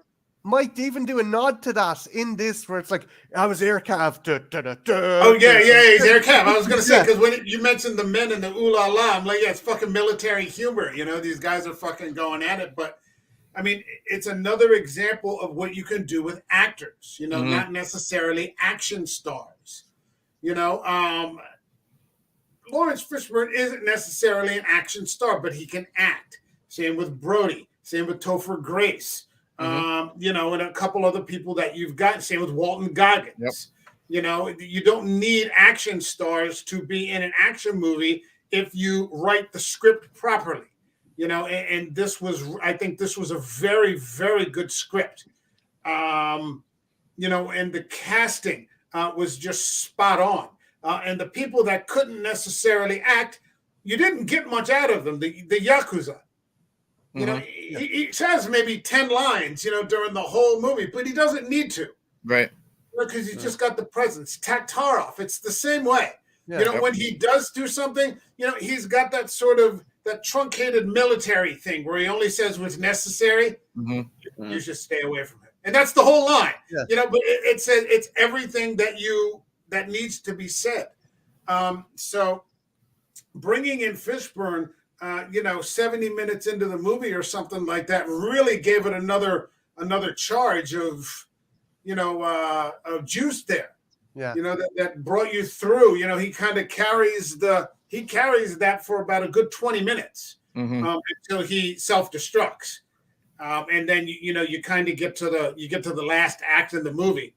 But yeah, I mean, when you're kind of, they're kind of like, what the hell are we going to do? They bring in, oh God, we've got Fishburne. And yeah, it's just another example of what you can do if you can act, Yeah, it's and I get like Alice Braga's character, he kind of gives us more exposition on what's going on. The whole Mulls thing. So our characters have to make a break for it, and are pursued in the guts of this kind of industrial drill by the Flusher, the Houndmaster. And Edwin gets separated, but he's saved by Nikolai, who sacrifices himself. And what happens then is we get a scene that was kind of teased in the trailer, and I'm going to discuss that as well. But Nikolai takes out the Flusher and stands as like fucking over the moon. He's celebrating, and next thing he gets fucking shot in the back by the Berserker, and we have the laser. He's got Brody's Royce dead to rights with the one laser sight, with the one fucking laser sight. And Eric, you know where I'm going with this. Yeah. Were you miffed? Worms T17 brought it up. Were you a little pissed off that the trailer hinted at more predators, but was just a marketing tie or a marketing lie? Yes and no. I mean, it would have been a little overkill, no pun intended, if there was all those laser sights on Brody. I think it works great for a trailer. I think what they did movie-wise with just the one laser sight was a lot more effective in the movie. You know what I mean? Mm-hmm. If that makes sense. Because I think all those on him, I mean, it gets you pumped up to go see the movie and the film. So yeah, I was kind of a little miffed, but after rewatches, I think they made the better decision. And they're not the first ones to do that. Marvel does it all the fucking time. Yeah. You know how many, me and Mike are in a chat group, how many times that, Infinity War has faked out people with clips that were in their trailers so you're surprised. But I mean, I get why people were pissed off. I'm totally okay with it. Yeah, it's in hindsight. It's a bit of a cock tease, but at the same time, at least the woman was grabbing your dick. She didn't have to shove it in your mouth. Wait, what? I was looking at my phone. I'm like, what the fuck? Anyway, Mike Term, no, forgetting the dick analogies and shit. What did you think that? How the fuck did we get here? We go from NWA to dick grabbing, Yeah, what the fuck? I go out with Jen Mitchell. I go out with fucking Jen Mitchell. Are you that surprised? I love. Oh God, no. But, Mike, you still got plenty of catch up to play with, my friend. Mike, were you a bit miffed with just the one laser sight? Yes and no. I would have expected that with the multiple lasers, I was actually expecting to be kind of like the end of the film. I wasn't expecting it to be in the position where it was. I would have probably preferred there to have been maybe the other two lasers on him, but at the end of the day, it's like I'm happy with what we got. It's like I wasn't going in there thinking, oh, this ruined the whole movie for me, and therefore it's crap. So yeah, no, it didn't bother me at all. Okay, Mr. Mike from New Jersey, were you perturbed by the cock tease, the vertical cock tease of all those laser sights on fucking Adrian Brody? No bearing whatsoever. Okay, so it's there and it's gone. It means nothing. No. Yeah. Okay. Again, it's a fantastic marketing ploy. Fucking it catches the audience. Yeah, that's what I mean. Like, it's a great pump up thing for a trailer, but in the movie, one side or maybe like Mike was saying, you get the other two. The total of the two on them would have been. It works just fine the way it's actually in the finished. I mean, either way, it does what it says on the tin. You got the film's called Predators. There's more than one, so having more than one laser sight on him at a time is like, that's the sales pitch. It's like you're not just dealing with one predator, you're dealing with multiple. But they obviously wanted to keep hidden how many multiples we're talking about. I think the idea that we're really, and I appreciated this, that we're dealing with one predator at a time, made things a lot less confusing. That you were able to focus on one fight at a time instead of three predators all coming at you at the same time. I think it would have made things very confusing. You have a lot of things, especially at the end of the movie, everything is happening completely in the dark. So by being able to separate them, I don't know what 10 predators. I don't know if I had seen 10 predators like that. 10 predators. Okay, big whoop. By doing what I always say, less is more. You keep the three predators, and then you narrow it out so that I can focus on the Yakuza. Yeah. Okay. Yeah. So I can see the sword fight. When he finds that katana. And I thought that was a cool scene where he finds this very old katana sword. Which means that, maybe samurai had been dropped down there from before. And I'm not one of those people that wants to see every variation of a Predator movie. I think that's, just done to death. What was that line the Yakuza said, the reason why he doesn't speak is, he holds up his missing fingers. He's like, I spoke too much. Yeah, I talked too much already. Yeah. Karabutzen. It's where it's if you're an informant or something, they if you fuck up. If you fuck up, you get the chop. And as that, never mind. I'm not going to get into that. But, and then you see Walton Goggins, in a singular fight. You see Tatarov, in a singular fight. So, I mean, more Predators doesn't add anything to me. It's just, it's like more mouths to feed. It just would have been burdensome. And it would have been overkill, is what it would have been. Overkill. I like the fact they give Stans a heroic moment where he saves the group. Yeah. But they do it in such a stanza. He jumps on his back and declares, "Take this, you space faggot." I'm sorry, no intention. I'm not. This is what the character says. Yes, I'm not trying to cause anything. I don't know who you're apologizing to. Yeah, I mean. Like I said, he's already a despicable character. You don't need to apologize for that if you've already said you like the fact that he's going to be raping bitches at 3:00. You know what I mean? It's his character. That's how he is. And the fact that Walton is this despicable guy, you buy it, and you can have. I don't care, if it sounds bad saying this, you can have fun with him saying these despicable things. Yeah. And I love him. Again, he's trying to take out this fucking predator with a shiv. You know what I mean? He has no fear. He gives no fucks. He's seen what this thing can do, and he's still trying to get it, with a shiv that's going to do zero fucking damage. You know what I mean? He gets some decent shots in though, and I mean, what he does, he ends up telling everybody to run for it. Mm-hmm. Yeah. He's like, run, go. I'm going to do this. So, in the end, he actually has a heroic death. I mean, he loses the fight because he's hopelessly outmatched. But he comes in a very sort of subtle way. I mean, like the way you might have seen in a movie like Kong Skull Island, where they're all Vietnam vets. It's not Apocalypse Now, but there's enough of each of those characters that you kind of get to know them and give a shit. Right. And so it's the same with Walton Goggins here. By the time he gets killed, you're like, fuck, man, this is a pretty cool character. And he had an arc. He also has a fucking amazing death where Berserker just literally fucking pulls up the spine out. The sound effect is great. That peeling, that juicy peeling noise when it just comes right out. Yeah, it's cool, and I like the fact because I have one of the production books and stuff. K&B said even in death we had to make him like Stan's. So they done an impression of Walton Goggins' mouth, and the skull, the disembodied skull has a big fucking smile on it, big fucking dirty hick smile on it as well. So that's cool. So our characters fucking bail out of there, and Hanzo decides to make a stand. Now, this is important because this is something we never got to see.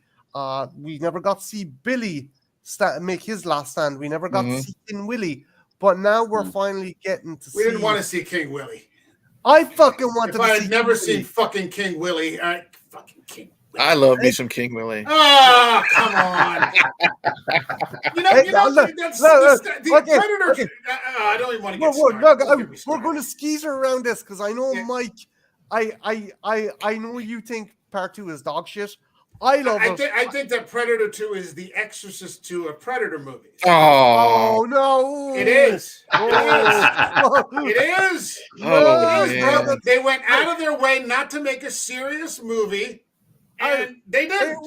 Predator 2 is fucking awesome. You have the city hunter Yautja. You have an expansion upon the lore. Okay, yes, it's not the most fucking politically correct or fucking. That's the least of my concerns. Sensitive movies. Like, I like it, but fucking, I digress. We're fucking moving on from King Willie. We'll be here all night if you brought it up with King Willie. King Willie kicks ass. Oh, stop it. Okay, right. Whatever you do, don't mention Broom Lady to him. So, Broom Lady is the ultimate. I want my NECA. I was talking to Mike about this. I want my NECA, Broom Lady. It's okay, I'm a cop. I don't think he gives a shit. But anyway, right? Hanzo decides to fuck off, Mike. I can play it right now if you'd like, Marty. I own a copy. Look. Okay, so Hanzo decides to stand in a very Kurosawa-esque kind of reeds or elephant grass field, and we finally get that kind of one-on-one, and it's a toss-up.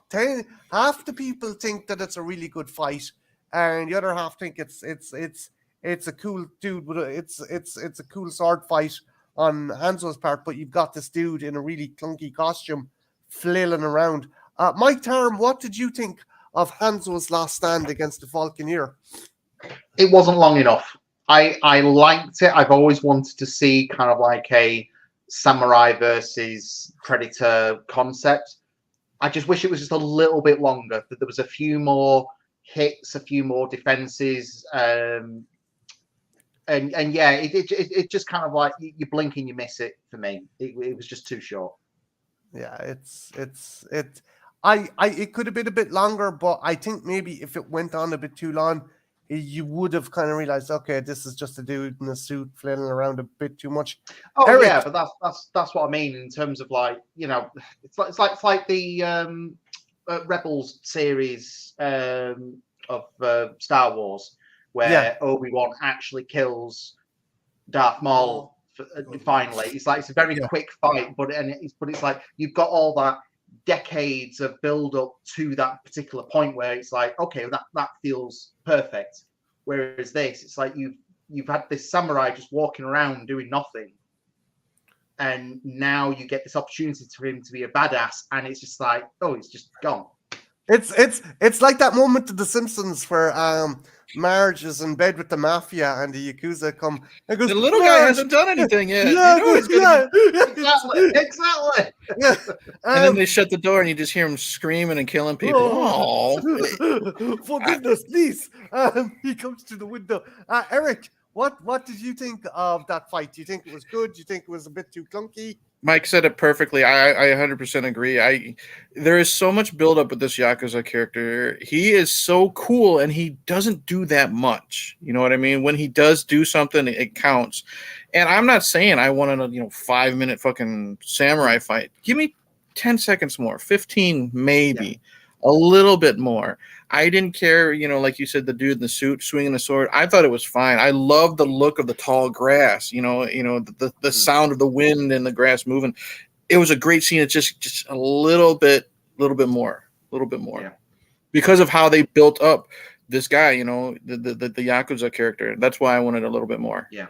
Because he found that sword, and you felt like suddenly it's like, oh, he knows it's going to go down. Yeah. He knows how to use this, and so you expect him there just to be that sudden like power surge through his veins to wanting to show off. But yeah, no, just too short.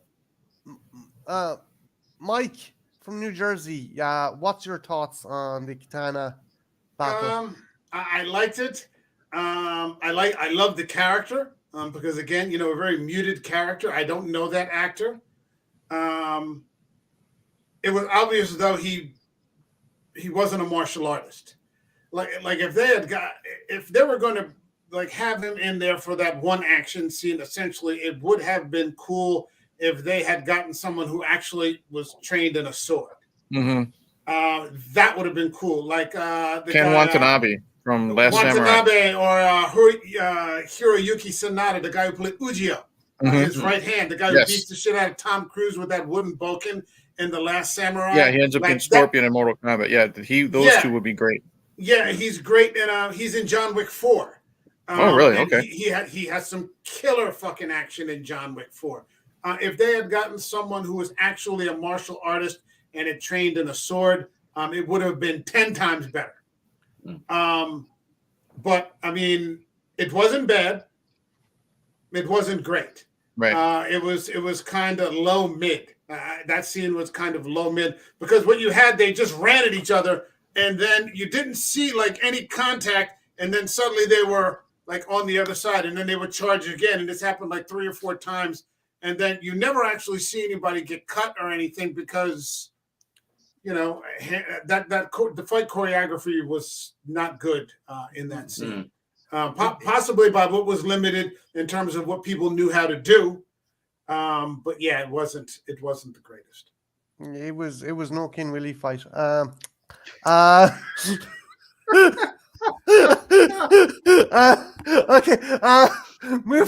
Get me out of here. I'm leaving.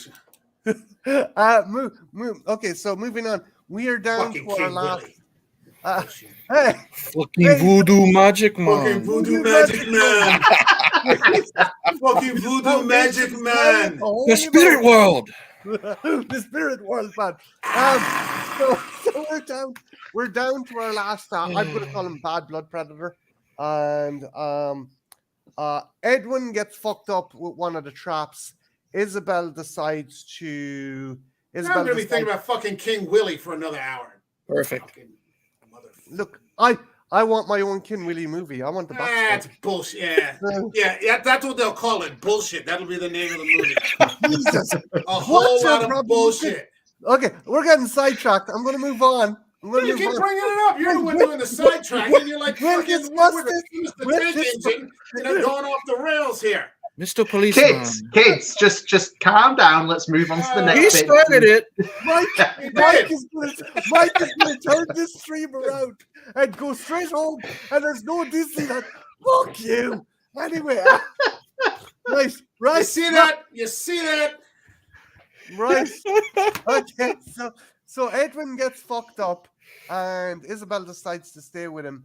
And Royce is like, "Look, I gotta look after myself." He fucks off, and he makes it back to the camp where he encounters the OG Yautja strung up on the totem. Mike from New Jersey, did you think this was a bit kind of silly, or were you a bit worried? Were you getting Alien versus Predator vibes? That they're going to team up and be buddies and high five and shit? No, I didn't think there was going to be any high fiving or anything like that. But he's trying to get the ship.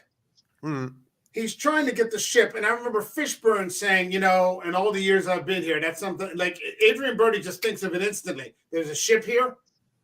Okay, why aren't we going for the fucking ship? And like Fishburne says, all the years I've been here, I honestly it never occurred to me to fucking take the ship. That never occurred. So, I mean, he has to double back. When they go buddy, it's not exactly like you said, high fiving. I would have liked if the Predator, the strung up Predator had lasted a little longer when the fight goes down. Because he gets put down pretty quickly. He does. He gets put down pretty quickly. There were some other scenes at the end that I would have shortened a little bit for the sake of getting a better fight between the two Predators, or a longer fight. He didn't even seem to be able to get a shot off on this thing or anything like that. He was just completely outclassed. Now, I guess if you wanted to be technical, you can say, well, he's been strung up there for God knows how long. He's not exactly at 100%, but yeah, that's what I would have preferred. But it was okay. I mean, like throughout this movie, everything has, I started out saying I love this movie, and I still do. It's just, if you look at those small things there, the Yakuza fight could have been better. This fight could have also been better, I think. Yeah, it's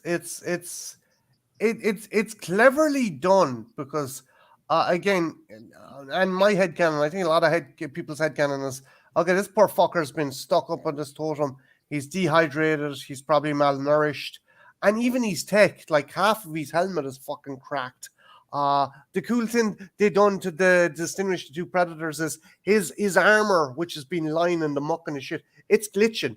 So there's kind of an electrical current fucking buzzing through it, so you can tell which is which, because it's a kind of dark scene that you kind of you need that extra bit of help seeing which Predator is which.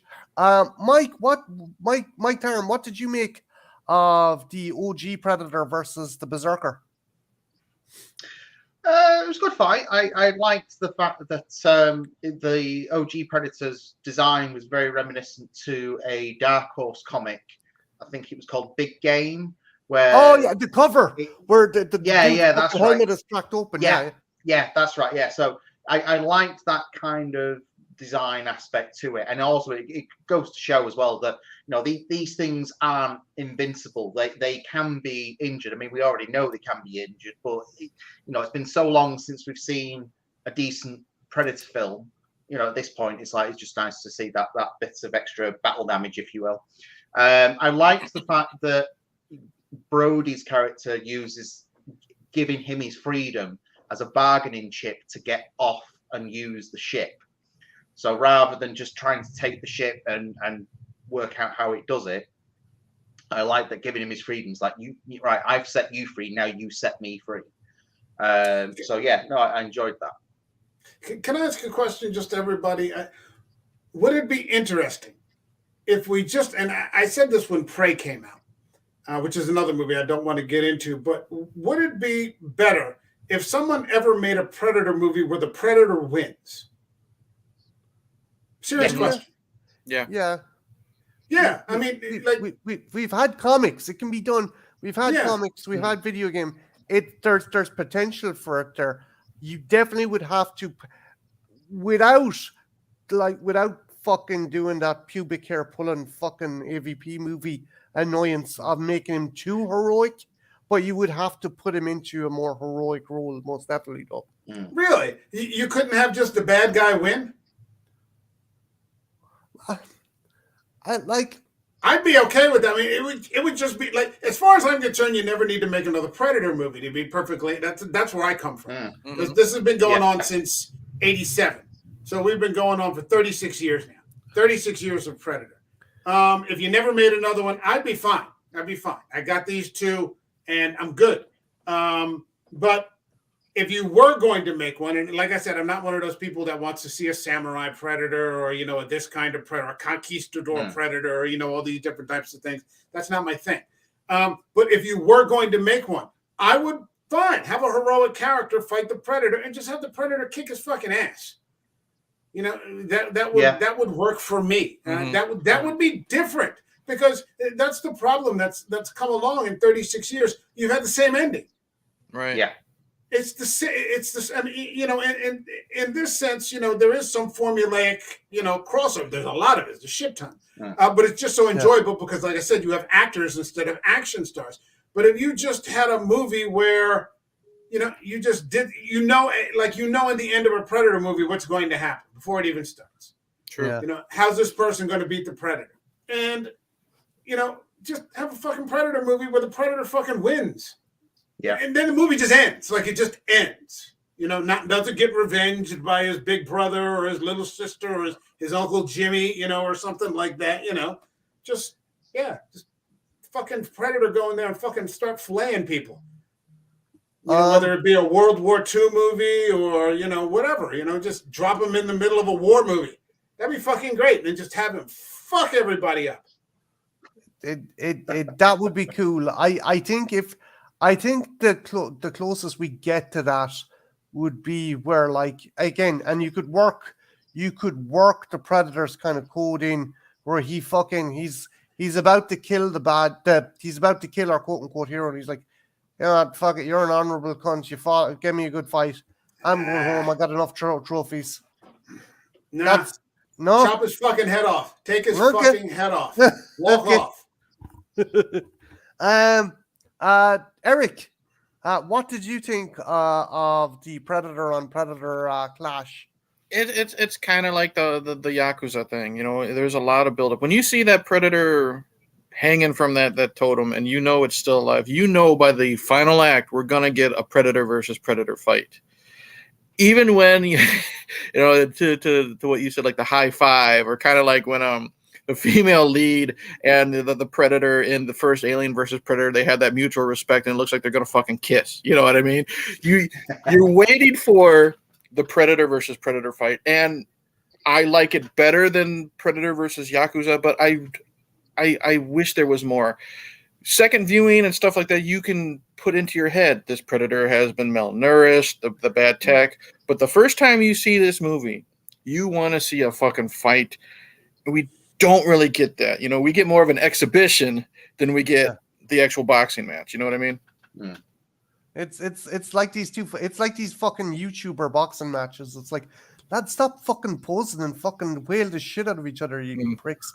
But so we think that fucking Brody's done exploded because the Berserker manages to take out the OG Predator, blows up the ship, and has Isabel and Edwin in a pit. Edwin's true colors come out, and we discussed this earlier on. He's a fucking he's a serial killer, and he's like, oh, I don't want to go home. I'm happy here, and Eric, do you think they maybe went a little too overboard with Edwin's kind of turn? See, I'm kind of torn on that. I like that he was despicable. There's something up about this guy. Making him a serial killer, I still don't know if I like it or hate it. But don't get me wrong, Topher's great. Like, he turns on full creep mode, and I buy it. But it just makes me wonder, like, how long have the Predators, been watching this guy? Because they're going to do their research if they're going to pick you up and drop you here.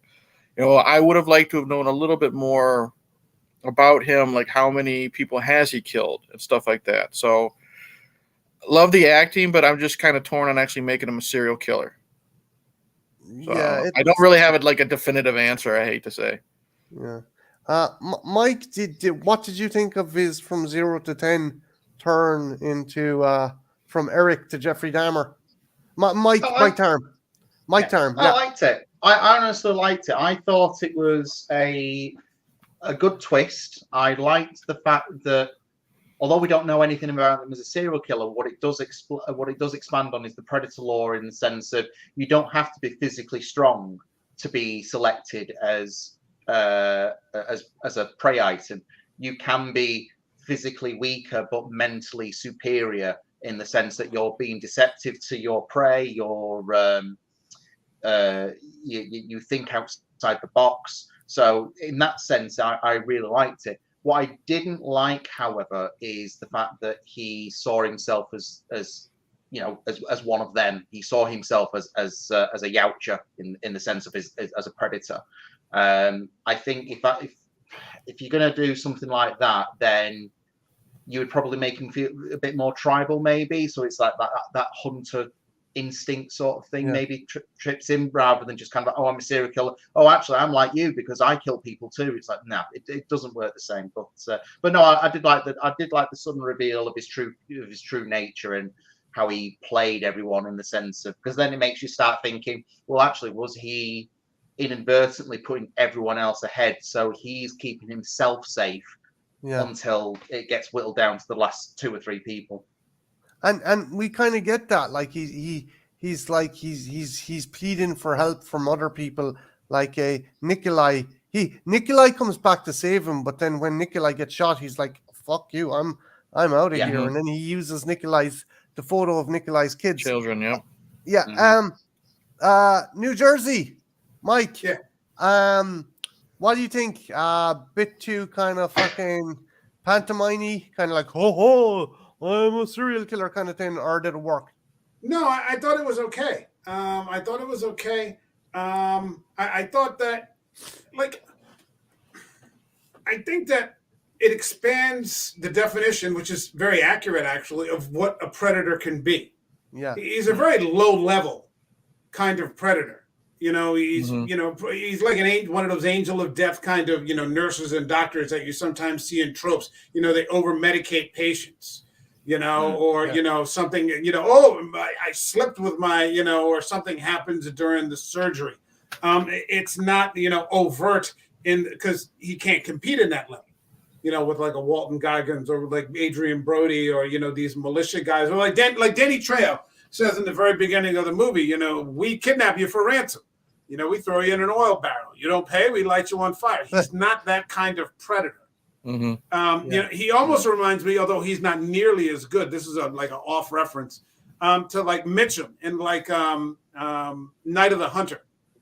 Where he plays like he's like one of the most despicable characters like in all of film, but he only preys on like weak women and children. When he comes up against other men, like there's one scene in there where he's like in jail and he's trying to talk all this shit. Like someone just slaps him in the face, like, shut up. Nobody wants to hear that bullshit. Or like he meets like a strong woman at the end of the movie who's like a rescuer, like a savior for these children. And she just shoots him in the should with a shotgun. He has to run away screaming. So he's that kind of slimy predator. You would see any of these other guys coming a mile away. Mm-hmm. But you don't see him coming. He's charismatic. Maybe that's what serial killers are like. They always look like your nerdy uncle. They don't look like Taktarov. They don't look like Dolph Lundgren. They don't look like, Arnold or anything like that. They look like some guy you would pass in the street and not give a second look to. You could stand behind him in Starbucks, and right. You wouldn't pay him a bit of it. You would never guess. So, yeah, I was okay with it. As for I'm one of you, I didn't pay it that much attention. It didn't have any impact on me one way or the other because he was clearly fucking sick in the head. Oh yeah, he was fucked in the head, and he was like totally delusional. Yeah, so once he starts to talk and he lets the mask slip, if he let that part go, then it didn't bother me one way or the other. So we finally come to our final confrontation, and Royce, being the clever fucker he is, decides to rig up Edwin with I think claymores. He rigs him up Grenades. with claymores and grenades, and the Predator turns over the body and gets fucking blown 50 feet in the air and gets up, and there we have Edwin. There we have Royce. And Royce has done something really cool. Not only has he done the whole Arnie covering himself in mud, he's also started a bushfire to fucking cloak himself. And I thought that was cool. Just doing. He realizes this thing has energy-based weapons. It's stronger, it's faster and bigger than me. I'm going to have to attack it in increments. And he just fucking comes out of left, right with this fucking bone axe, slapping his shit out of him. Eric, what did you think of that last battle? Oh, I absolutely loved it. I finally bought Brody as a badass in this scene. You know what I mean? Because it's just great, like you said. Coming to the left from the left, then running. This great hit and run type tactic, and that axe he had was amazing. I loved just the way it was, and seeing Brody, like I didn't realize. I don't see that many. I've never seen that many Brody movies, but seeing him like in the fire and he's covered in mud, I didn't realize how jacked he looked. You know what I mean? Because when he's covered up, he looks like some skinny dude. You know what I mean? But he looked really cool, just the way Attell shot it with him. Standing covered in mud with the flames behind him, and this fight almost air quotes makes up for the two short fights that I was disappointed with. This one was really, really good. Really liked it. Yeah, it's again, I think maybe I'm on the same page as you that he does have to get help from Isabel. I think that kind of hobbled it a bit. One thing that's a point of contention with a lot of people, and I didn't mind it, but I can see why a lot of people that have it is are you veering into parody or homage? Because that scene where like he appears behind the flame and he's like, I'm here, come on, do it now, do it, I'm here. Mike Tharme, is that skirting a fine line between parody or homage, or did that work for you? I think it worked for me. I mean, we already know from the bit of dialogue that we got from Isabella earlier on that he knows how to tackle these things from 87. So it's only makes sense that he's going to adapt it to his own advantage. So if he realizes that this thing can see body heat, then use the fire as an invisible as a shield effectively to hide any body heat that gets exposed from the mud. But yeah, I don't think that him shouting I'm here, come on, get me. I think if anyone was going to be in that situation, they're going to make some kind of dialogue in a similar sort of fashion. So no, I don't think it's anything to pay mind to. Okay, yeah, like I liked it. I thought it was cool, but I think a lot of people do think it's like, that's just a cheap it's a cheap knockoff or a cheap nod to the 87. It would be a cheap knockoff if he did it in an Australian accent. Austrian, sorry, not Australian. Austrian accent. It's like, come on, America, yeah! It's like, oh yeah, I see what they're trying to do there. But, what the fuck is Woody doing? Mike from New Jersey, what's your thoughts on the final battle, sir? I thought it was good. I don't think there'll ever, and I hope there isn't. I don't think there'll ever be a battle as good as there was the end battle in the first movie. No. Because that's where being an action star, being an action figure actually, can be played to the maximum. Especially at that time with Arnold at his peak in 1987, hunting with a spear, hunting with a homemade grenade around his neck, hunting with a knife, with booby traps, and just everything. Nothing will ever be that good. This was a different kind of fight. And you're absolutely right. I liked very much that he used fire to drown out the perception that the Predator had. As for the, I'm here, kill me now. if I was going to be bent out of shape about that, I would have had to have been bent out of shape 3 minutes into the movie once the minigun started. Yeah. Or when the RUF guy, saw him up in the tree like Billy did, and so it's been this constant repetition of, the parts or important or memorable parts of the first movie done again in a respectful way in this movie. And I think that this was just the final touch of it. I think that they were very respectful in how they handled the first one. It doesn't ever, in my opinion, veer off into camp or anything like that. It keeps that serious tone balanced with levity. So that's why I feel it's the best sequel, not to mention the casting. It has, I think, the best casting of anybody since the first movie. But, again, those were filled with action stars. Here they decided to actually do it with actors.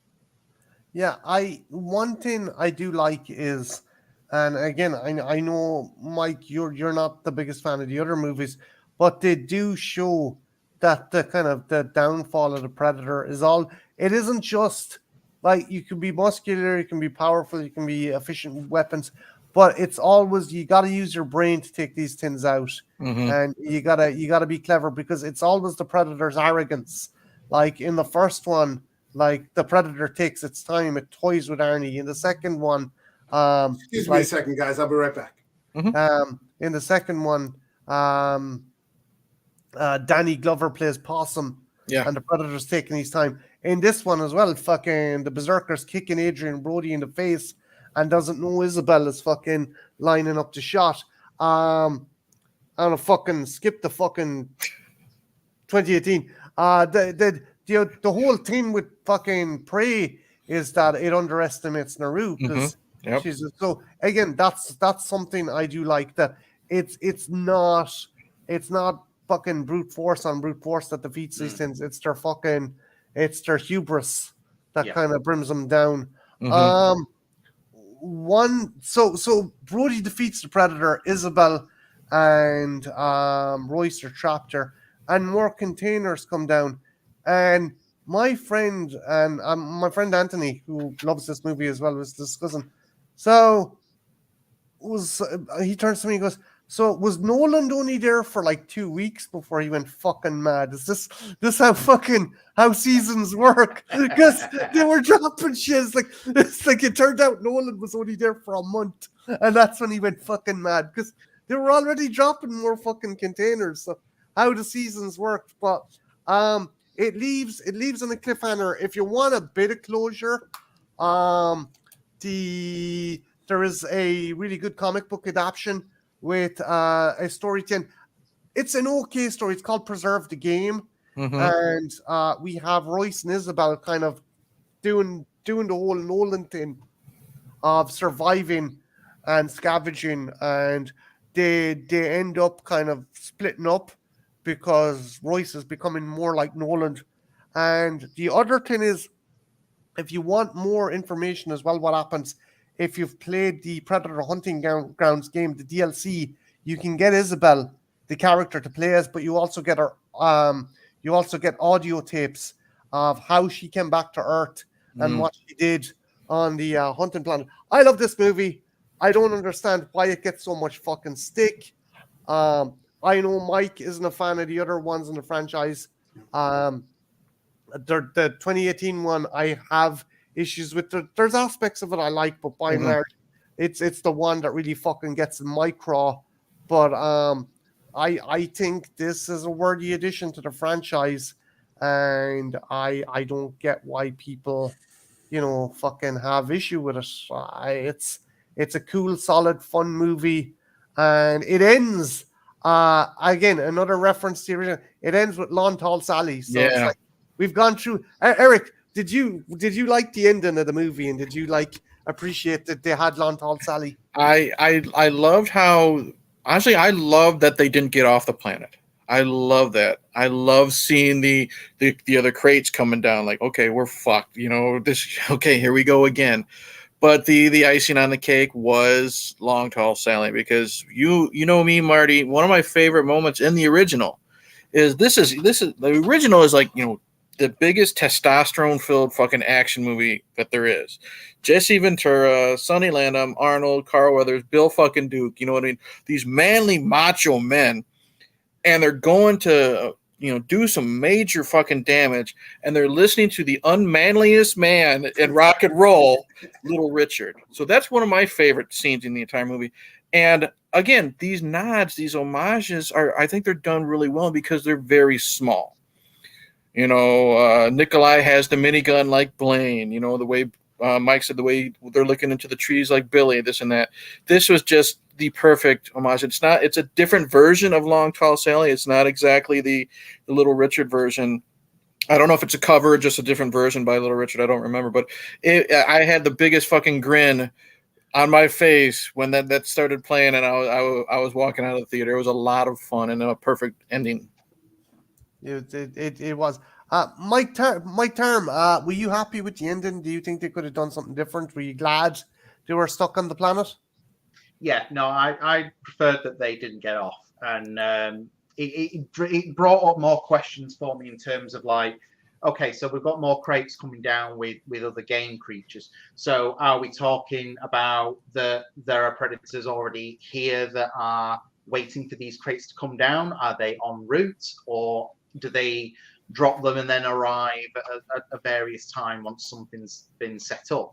The other thing that I do have to bring into question though is, are these crates brought down at sporadic times so that like they're deposited every, I don't know, 2 days or something like that, or do they have to wait until a certain kill count has been taken and then they drop them? So there's a lot of Doesn't Fishburne mention seasons? I'm sorry, I don't mean to cut you off, but doesn't Fishburne mention that there are seasons where things get dropped in, if I remember correctly?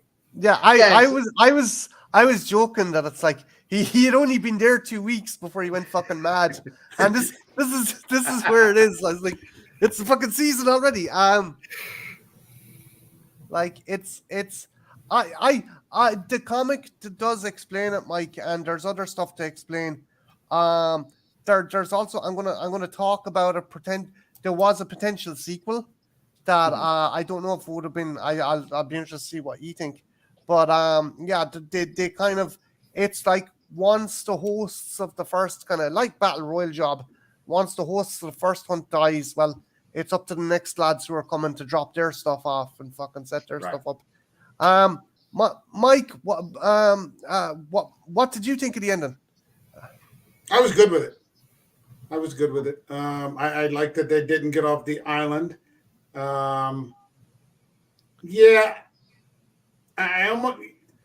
I'm curious, like you said, how they got on, and you said, there's a comic that references that, but I think that every Predator movie should just end, like a chapter in a book, or like, these series of short stories. So, we don't need to come back to it.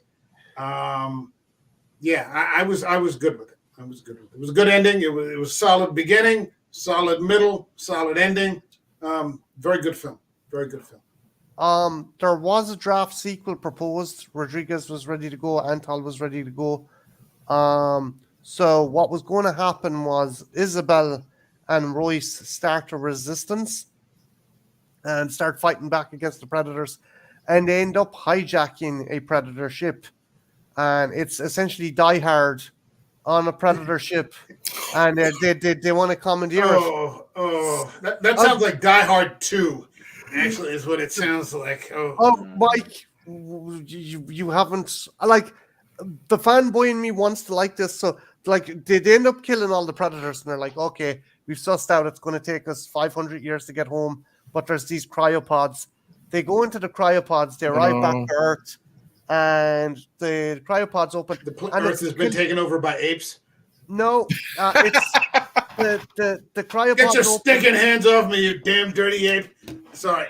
The cryopods open, and it's the colonial marines from Aliens. No.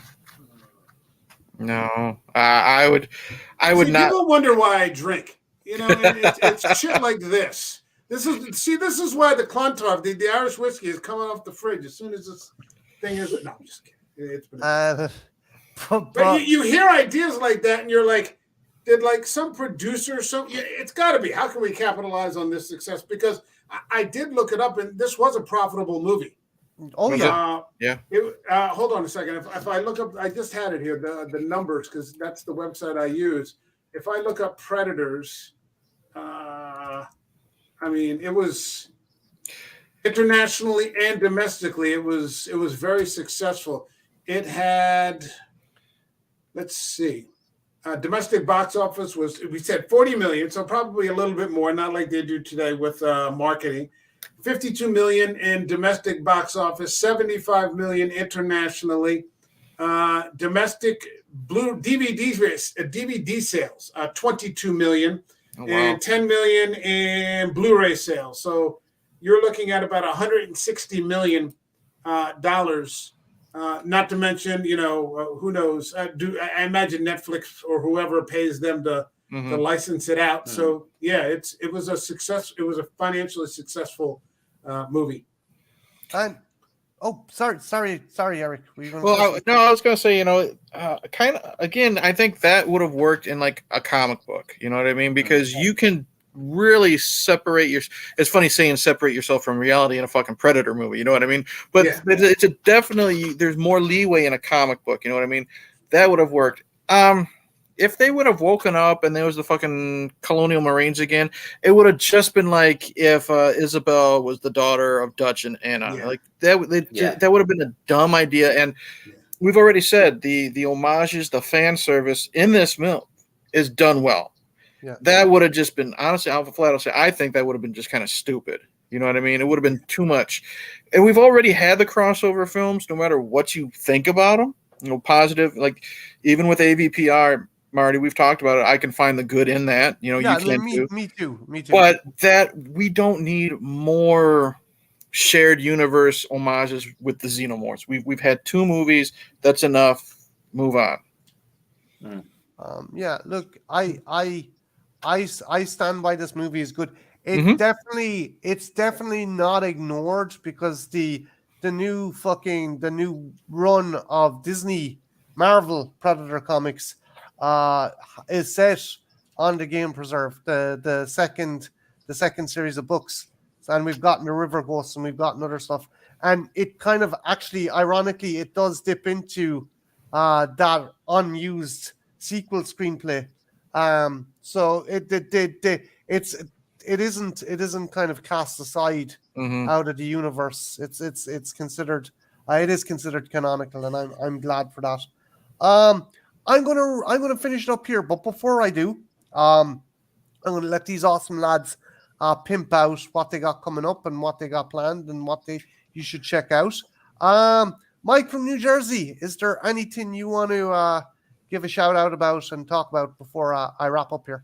Yeah, I have my channel, An American Werewolf, here on YouTube, and you can find me on Twitter and IG.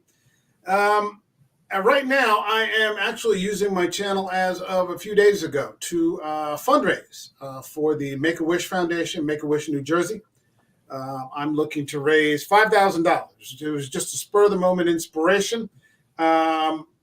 What I'm going to be doing every day between now and the end of the calendar year, I'm going to put in a 5-mile run every single day, hopefully to get a minimum of about 900 miles.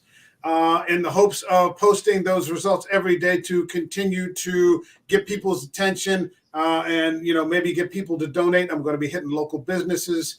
Right now, just under 72 hours, we've broken $700. So it's off to a really good start. And we're just going to keep on going. If the momentum keeps going, man, if we hit 5K, which I just thought was, one of those numbers that's way up there. And then if we don't make it, we still make a good number. I mean, even a few dollars is a good number. But if I hit 5K early, we'll keep going and, see how far we can go. So we're going on with that.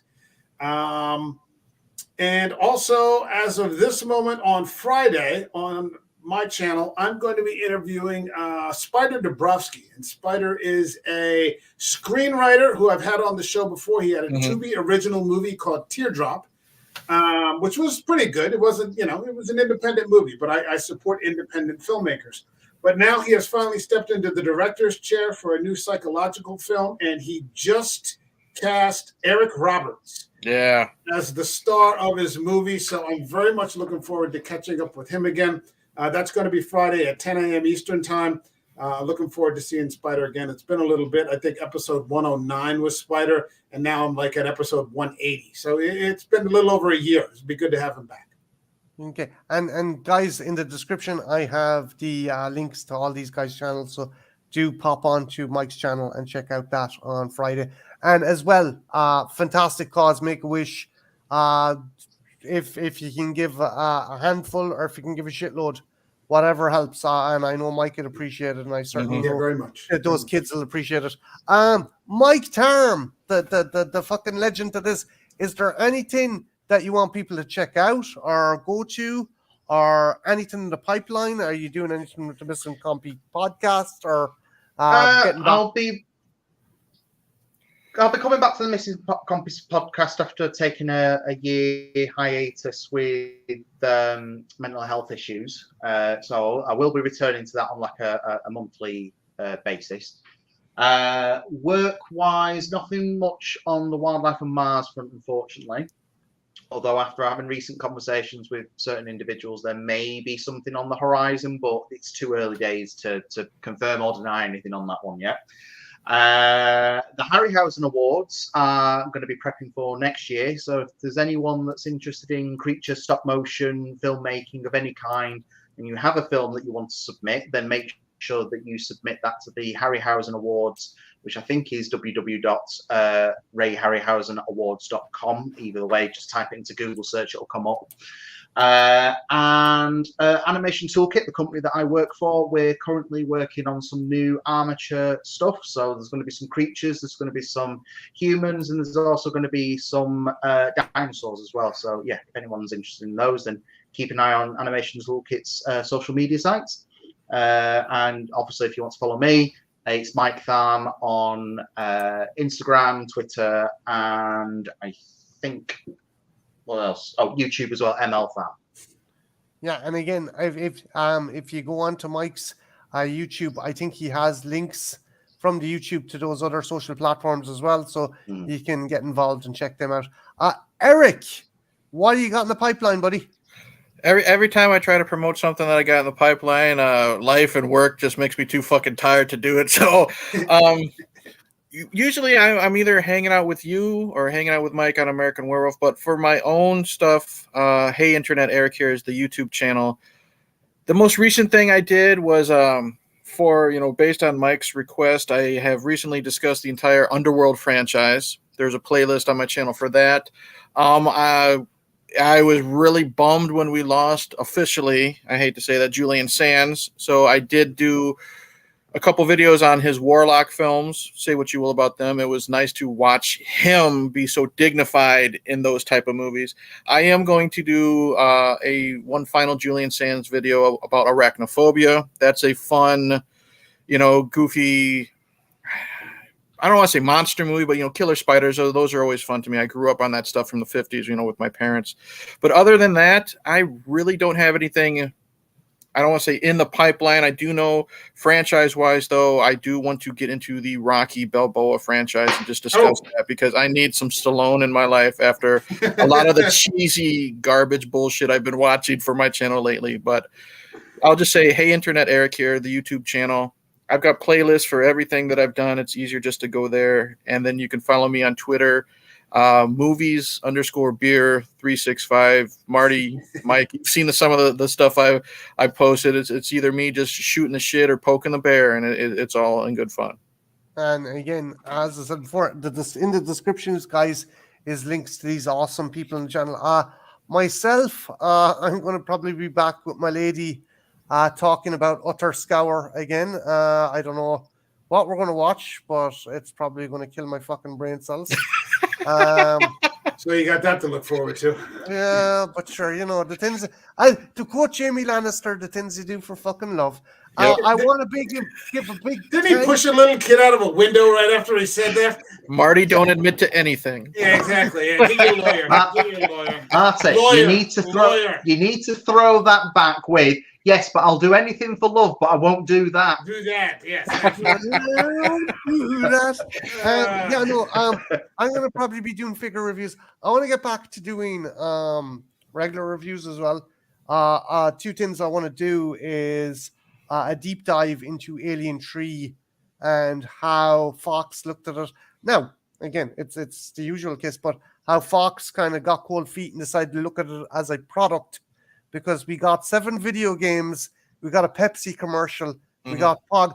At the time, a fucking NC-17 movie was in 1992 was getting fucking stuff directed at kids hardcore because they were like shitting bricks. Because Don't forget the Mattel toys too that came out around that time. The Kenner toys. Kenner toys, yep. Yeah, I'm going to do that, and I also want to do. I'm thinking of doing a series of videos studying the kind of biological aspects of creatures from different kind of horror movies. Started off with more real animals, such as Bruce from Jaws and the Savo lions from Ghost in the Darkness. But with that, I want to thank everyone who came in the chat. Trenchy, Jen, a dude called I Am Cheese, fair play, great name. Who else have we here? Monty, Worms117, Scottish Geek. Thanks a million. And thanks a million to these 3 sexy fucking bastards who decided to pop in and keep a shit about this movie. And make sure you check them out, because, you know, someone has to. Seriously, they're lovely. Look at Eric's smile. Look at him. You just want to put him up on your shoulder and give him a balloon. Right, with that, I'm going to fucking end it here. Lads, have an awesome Saturday evening. And, yeah, have a good one. Bye now. Cheers. Later. Bye-bye.